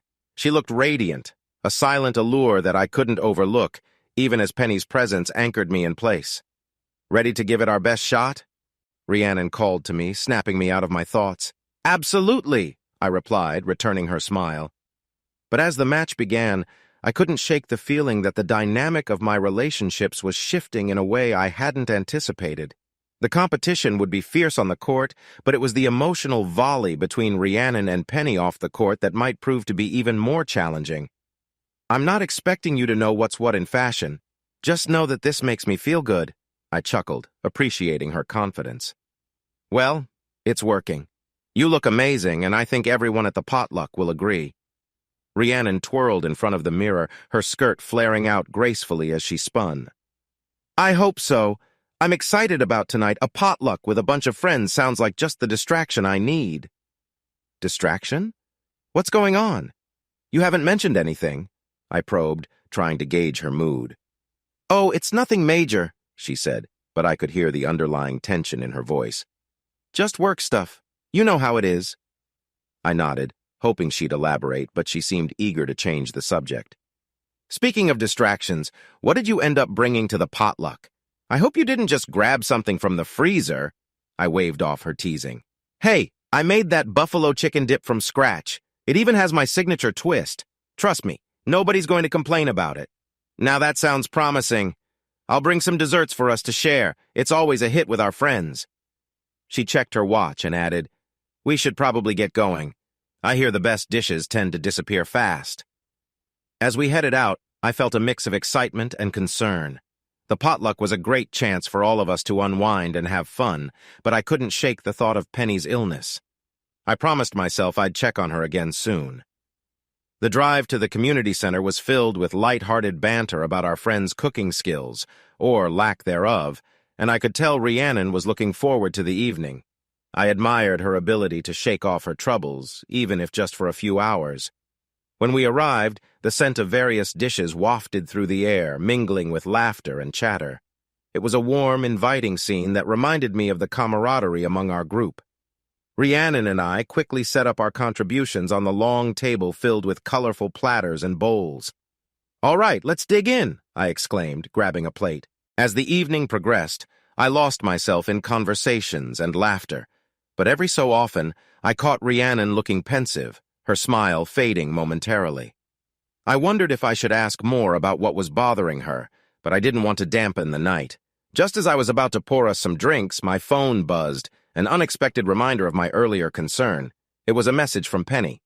"Hey, I feel a bit better today, thanks for checking in." Relieved, I quickly texted back, but I couldn't help but feel a tug of worry. I glanced at Rhiannon, who was chatting with a couple of mutual friends, and decided to put my phone aside for now. I shook off the lingering concern and allowed the night to envelop me, vowing to check on Penny later. Tonight, my main goal is to talk with the women, especially one in particular. "I can't speak for the wives, but I think you are going to make a great impression," I told her honestly. As we parked in front of the clubhouse, Rhiannon turned to me and said, "We should change our plan a bit tonight. Let's split up and talk to the people here. This way, I can gather the information I need." "Sounds good to me," I replied. When we stepped onto the patio where dinner was being served, it was clear we made the right choice. Most of the men noticed Rhiannon as she walked by. Although the wives were more discreet, I heard a few comments about her outfit. Several bold women approached her, asking where she got her clothes, and soon Rhiannon was happily sharing style tips. After some mingling, she and I came together to eat. "Any luck?" I asked her quietly. "Oh, I've been very busy," she answered. "I've learned a lot about what the wives think about you, Melanie and Frank. More importantly, I've found some ways to make things harder for your ex." "But you wouldn't be all bothered if she was just a friend," Rhiannon said, her eyes narrowing playfully. "I can see it in your face, Michael. You're protective over her." I leaned back in my chair, trying to deny it, but I couldn't shake the feeling that Rhiannon was onto something. Penny had always been special to me, but I had never let myself consider it beyond friendship. "It's just that she's going through a lot right now. I don't want to add to her stress." Rhiannon smirked. "Or maybe you don't want to admit you care about her more than you're willing to admit." "Okay, fine," I conceded. "I look out for her because she's had a rough go of things. That doesn't mean I have romantic feelings for her." She shrugged, unconvinced. "Just watch yourself, Michael. I wouldn't want you getting caught in some love triangle. You know how messy those can get." "I can handle it," I replied confidently, then added with a grin, "At least I think I can." Rhiannon laughed lightly, then leaned closer to me. "Well, just make sure you keep me in the loop, okay? It's much more entertaining when you share your drama with me." I chuckled. "You're a piece of work." As the night wore on, I couldn't help but think about Penny. I had always cared for her, her determination, her spirit. But was it more than just friendly concern? And if so, how did I even begin to navigate those feelings, especially with Rhiannon in the picture? That complexity felt overwhelming, especially considering my recent divorce. It was all a bit much to process, but the energy between Rhiannon and me was undeniable. She possessed a confidence that made me want to be the best version of myself, but the thought of jeopardizing my friendship with Penny was nagging at me. Yet knowing that both women were in my life made this game much more interesting. "What's on your mind?" Rhiannon asked, snapping me back from my internal spiral. "Just trying to figure out this whole situation," I admitted. "Which situation?" she questioned playfully, raising an eyebrow. Both," I said honestly. "Penny and us. My life feels like a jigsaw puzzle, and I can't find the pieces that fit." Rhiannon's expression softened, and for a moment I saw a glimpse of vulnerability beneath her playful facade. "Well, sometimes you just have to take a chance and see what fits. You can't be afraid of a little chaos." "Are you saying we're chaotic?" I smirked, trying to lighten the mood. "Maybe a little," she replied, looking at me with a glint of challenge in her eyes. "But maybe that's what makes it exciting. I couldn't deny that thrill. Perhaps it was time I embraced the chaos and confronted my feelings, both for Rhiannon and for Penny. After all, life was too short not to take a risk, even if it meant getting tangled up in emotions that could lead to just about anything. Rhiannon's playful recounting of the evening made me wonder how much she truly enjoyed the game of flirtation. She had a way of effortlessly shifting dynamics and capturing attention, and it almost felt like a performance. I mean, he must have been eating it up. Or maybe it was just the food he was so excited about, I teased. Maybe a little of both, she replied with a smirk. But honestly, it's almost too easy. Melanie made it clear she wanted to keep him in her orbit, so any distraction was a good opportunity for me. Plus, it's quite amusing to see how people react when they think someone is vying for their attention. So, what now? Are you planning to keep the attention game up with Frank? I asked, genuinely curious. Rhiannon shrugged, her expression thoughtful. I might. It could be fun to see how far I can push it without really caring about the outcome. Just a little light-hearted mischief. I don't have any serious interest in him, but it's intriguing to see how tangled their little drama could get. I shook my head, half amused and half concerned. Just remember to tread lightly. You know how jealous Melanie can be. I'd hate to see you get caught in a crossfire. She rolled her eyes playfully. Oh, come on. We're all adults here. I can handle a bit of jealousy. Besides, it's not like I'm actually trying to hurt anyone. It's just entertaining. I guess that's one way to look at it, I said, still pondering the potential fallout of her antics. Just promise you won't let it escalate too far. Rhiannon's gaze met mine, and she held my stare for a moment. No promises, my friend. That's half the fun, is it not? I couldn't help but laugh at her delight in chaos. The air between us crackled with the thrill of her reckless game, and I couldn't deny that the prospect of what would unfold next was enticing. The night was still young, and who knew what mischief could follow? If what Rhiannon said was true, Melanie probably deserved it. I handed her the envelope. Do you think we're ready for the next step? I asked. Absolutely. Your club's dance will be great for what we have planned. Then she turned and walked towards the front door. What? No flirting tonight? I joked with a smile.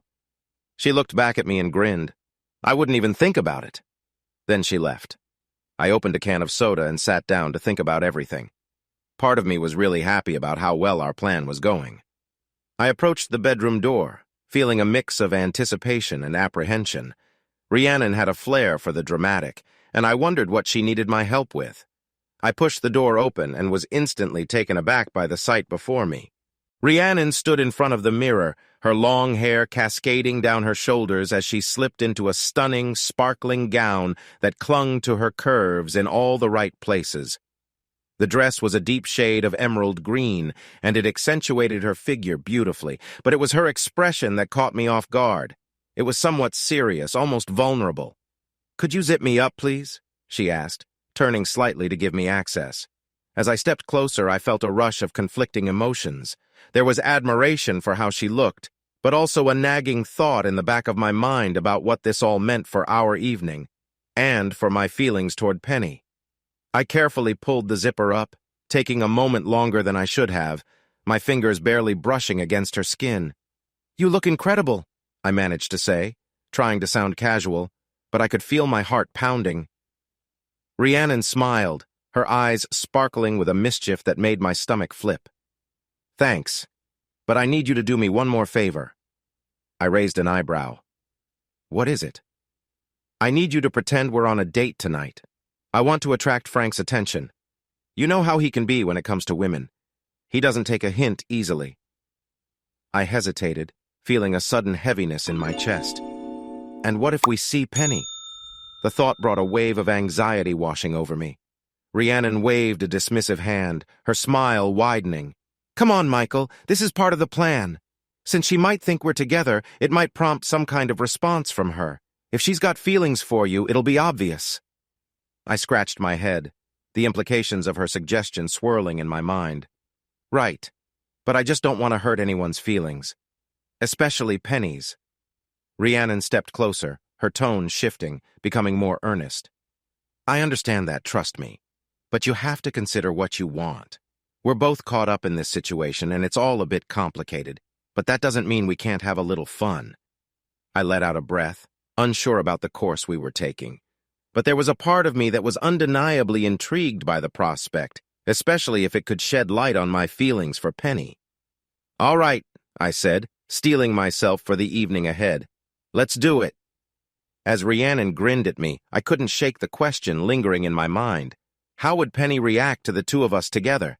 And more importantly, how would I feel if I found myself enjoying the attention? The dance awaited, and with it, the tangled web of emotions I had yet to fully untangle. With each step, I could feel the weight of nostalgia settling over us, mingling with the melodies that floated through the air. The song had a soft, familiar rhythm that brought back memories of simpler, carefree days when we had both been much younger, lost in those moments without a care in the world. As we moved together, Melanie looked up at me, her expression a mix of apprehension and amusement. "You still lead with those same two left feet, don't you?" she teased, a smile breaking through the tension. I chuckled, trying to match her banter. "Hey, some things never change. It's part of my charm," I replied playfully, twirling her gently in a half-hearted attempt to impress. She laughed and followed my lead, stepping in time to the music as we danced. "Remember those high school dances?" Melanie asked, her voice laced with a hint of nostalgia. "You always seemed so out of place, stumbling through the steps, but I guess I thought it was cute." A warmth spread through me at the memory. "And you were the one always stealing the spotlight with your dance moves. I guess some things haven't changed at all," I admitted. She quirked an eyebrow, her gaze thoughtful. "And yet here we are. Who would have thought we'd find ourselves back in a place like this? It feels like life has gone in circles." I glanced over at Rhiannon, who was laughing brightly with Frank, looking so at ease in her own skin. She caught my eye and winked, heightening the bittersweet feeling in my chest. "Life has a funny way of bringing people together again," I said softly, turning my attention back to Melanie. "But I'm glad to see you. It's been too long." A flicker of something passed across her face, perhaps regret or maybe the haunting of unspoken words. "Yeah, it really has. I often wonder what might have been if we hadn't, drifted apart." I shifted slightly, feeling the weight of those unspoken words hanging more heavily in the air. "We had our reasons, but we can't change the past, can we?" She nodded, her gaze momentarily lost in the crowd of swaying bodies.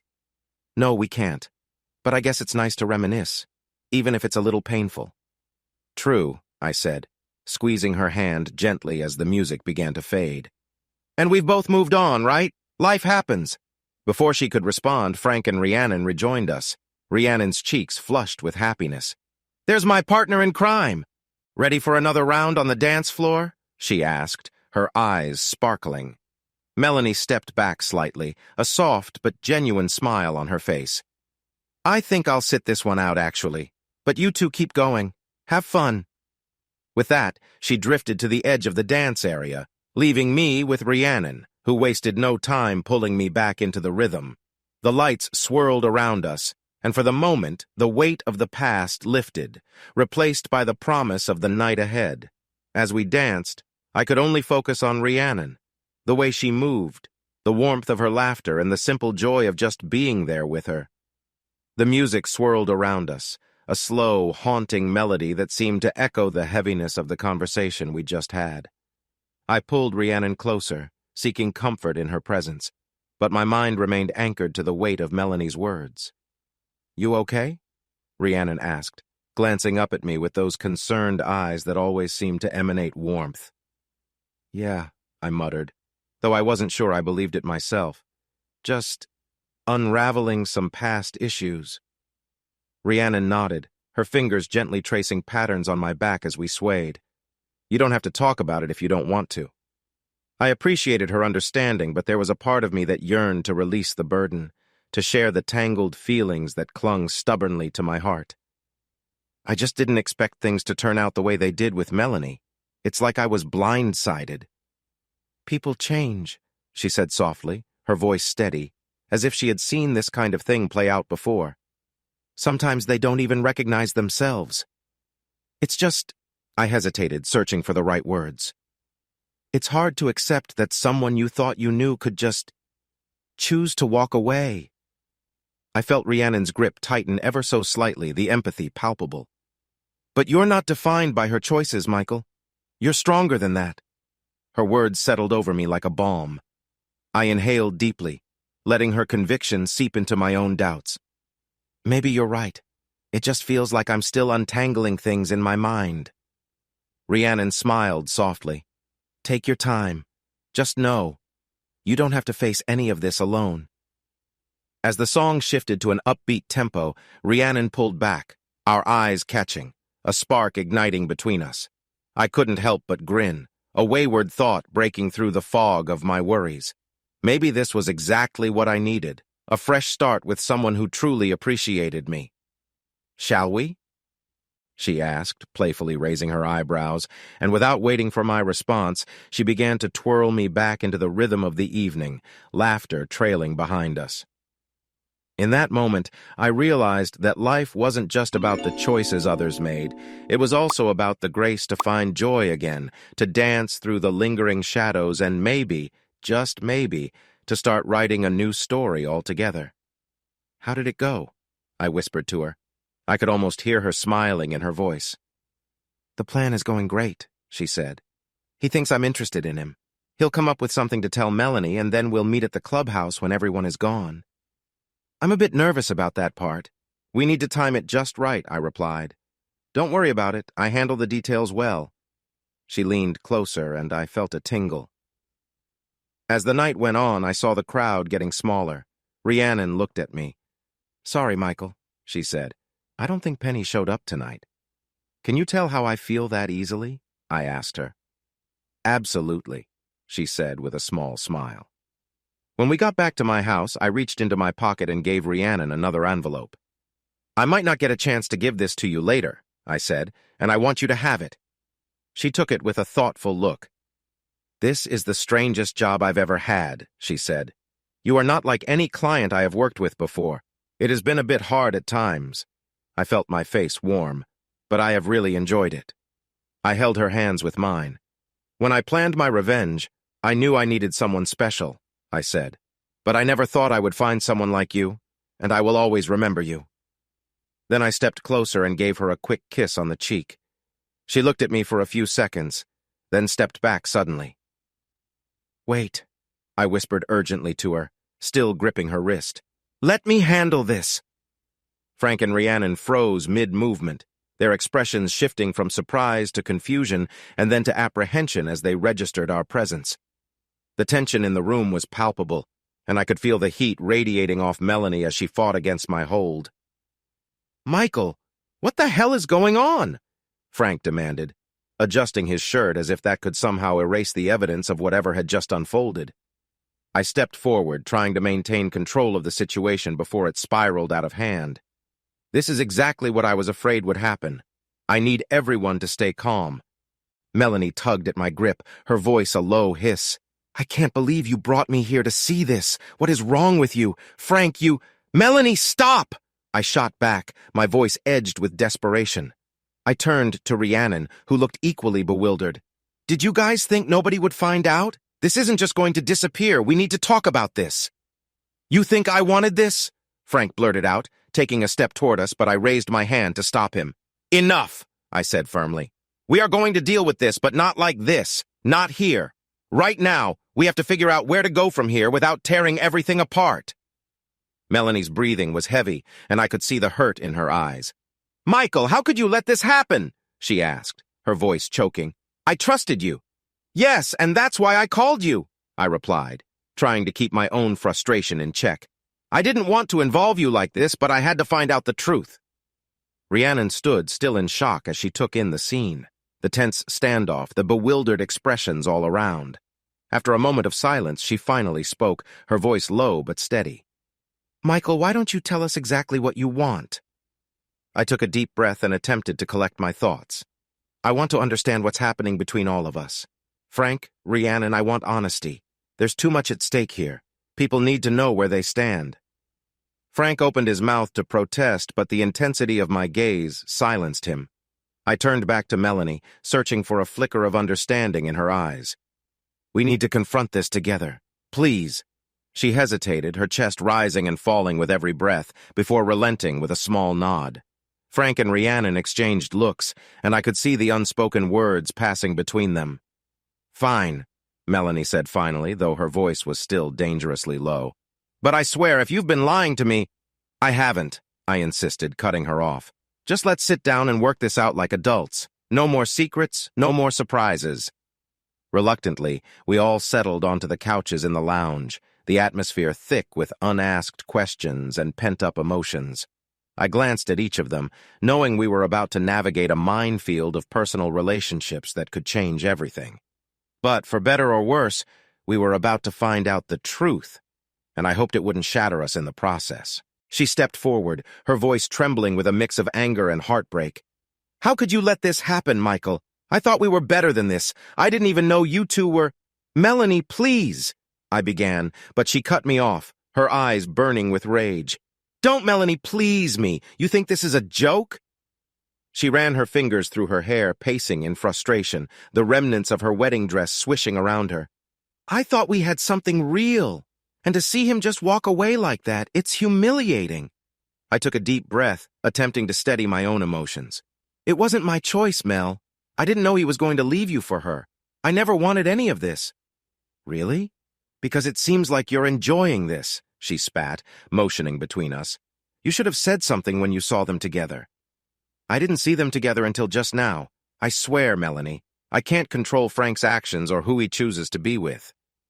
She paused, her eyes searching my face for sincerity. I could see the fight draining out of her as disappointment washed over her features.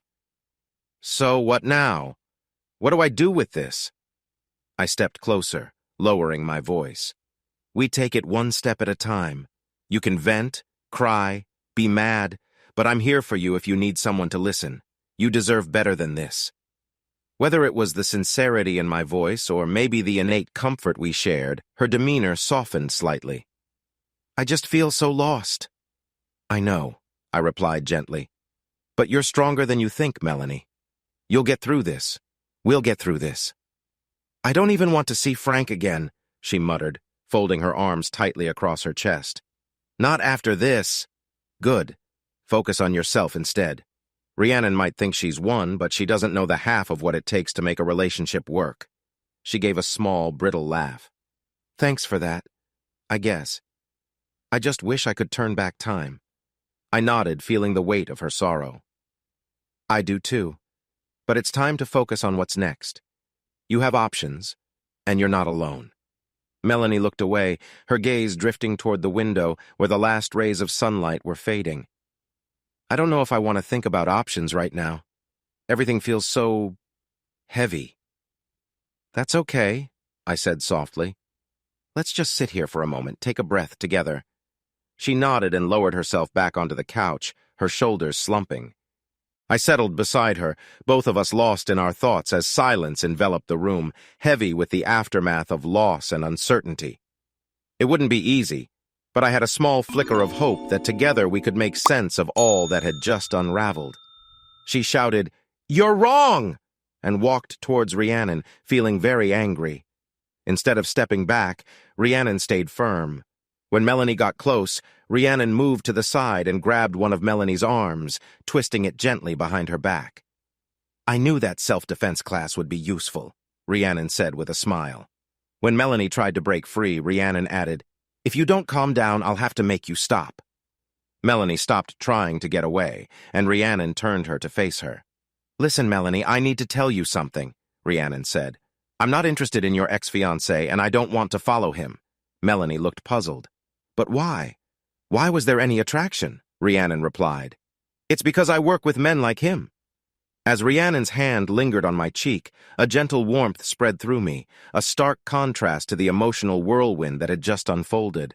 I could sense the end of something profound, like a chapter closing. "Thank you, Rhiannon," I said earnestly. "For everything."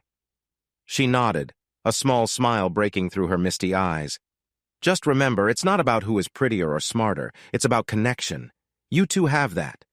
Don't let it go to waste." With a final wave, she turned and walked away, her silhouette fading into the shadows of the hallway. I felt an overwhelming mix of relief and sadness wash over me. Rhiannon had been a crucial part of this tangled web, but now my focus was on what lay ahead.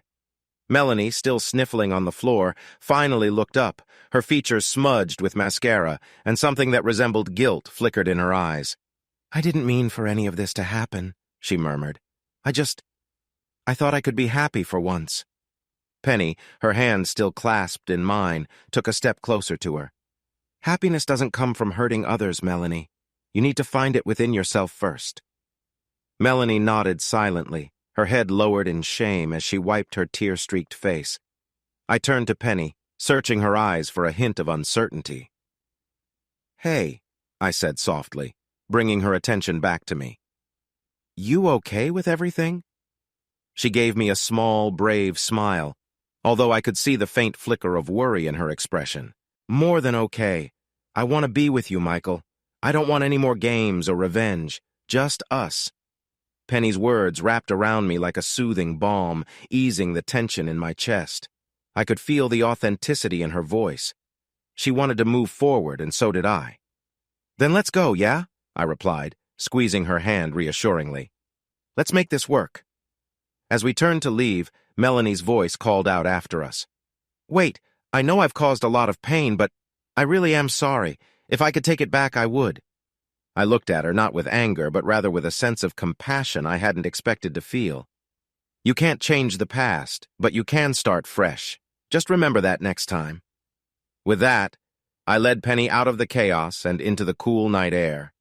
It was a new beginning, with vows of honesty and trust in the air around us, and the beckoning future felt brighter than ever. Whatever came next, I knew we would face it together. As we walked to her car, I caught a glimpse of Rhiannon's retreating figure one more time, and an unexpected surge of gratitude filled my heart. Maybe her role in this story had not only been about revenge, but about opening the door to something real. And in the end, that was exactly what I wanted. Each envelope was addressed to me in her unmistakable handwriting. My heart raced as I turned them over, expecting to find some sort of explanation for her sudden departure. The first envelope was heavy with the weight of anticipation. It bore my name in bold letters, an invitation, or perhaps a farewell message that would explain everything. Bit by bit, my mind raced through memories. Every laugh, every shared secret felt like a jigsaw puzzle missing its critical final piece. I thought about calling out to her, but something stopped me. It was rare for us to have such unfiltered moments, and I knew that whatever she left behind was meant to juice the tension in my mind, to keep me guessing. With shaky fingers, I carefully opened the first envelope. Inside was a small note, written in what looked like a rush. "Dear my name," it began. "If you're reading this, it means I've finally taken a step towards the changes I've been avoiding for too long." I felt a lump in my throat. The words were a mixture of hope and regret. She spoke of dreams and fears, of wanting to break free from the past, yet still feeling tethered to it. Her closing line was a request for me to find my own freedom, too. I swallowed hard as the weight of her words sunk in. Setting down the first note, I grabbed the second envelope, my heart pounding. Inside was a ticket, an airline ticket to a destination I recognized. "I want you to join me. Come find me," it read. Not just an invitation, but a challenge. The thought swirled in my mind, igniting a rush of adrenaline and fear. Did she really expect me to chase after her? The third envelope felt lighter, almost flimsy. When I opened it, a single photograph slipped out. It captured us laughing at a local cafe, backs to the sun, shadows stretching long on the pavement. I could almost hear our laughter echoing in my ears. With a bittersweet smile, I placed the photo aside. I wasn't ready for the final envelope, but I knew it held the answer to everything, the truth I had been avoiding, too. Breathing deep, I tore open the last envelope and pulled out a letter. The ink was smudged, hinting at tears that might have fallen on the paper. "Dear my name," it started. "I have to face my demons alone. Do not wait for me, but if you choose to seek, I hope you will find—" The rest of her message was lost in a tide of emotions, words swirling around in a wave of uncertainty and longing. I had always known that her spirit was wild and untamed, but this was a leap I didn't anticipate. Closing my eyes, I took a moment to breathe, considering her words. The choice before me felt impossibly heavy, yet somehow freeing. There was a world outside these walls, adventures waiting, and now, it seemed, I had an open invitation to step into it. With all 4 envelopes in hand, I stepped toward the door, leaving the safety of the familiar behind. The future was uncertain, but the desire to chase the unknown echoed in my heart just as fiercely as her laughter once did. Hey, audience! If you like this video and want to keep up with more thrilling stories, make sure to subscribe to Prince Cheating Tales and hit the notification bell. You don't want to miss out on our upcoming adventures. Thanks for watching, and we'll see you in the next wonderful story.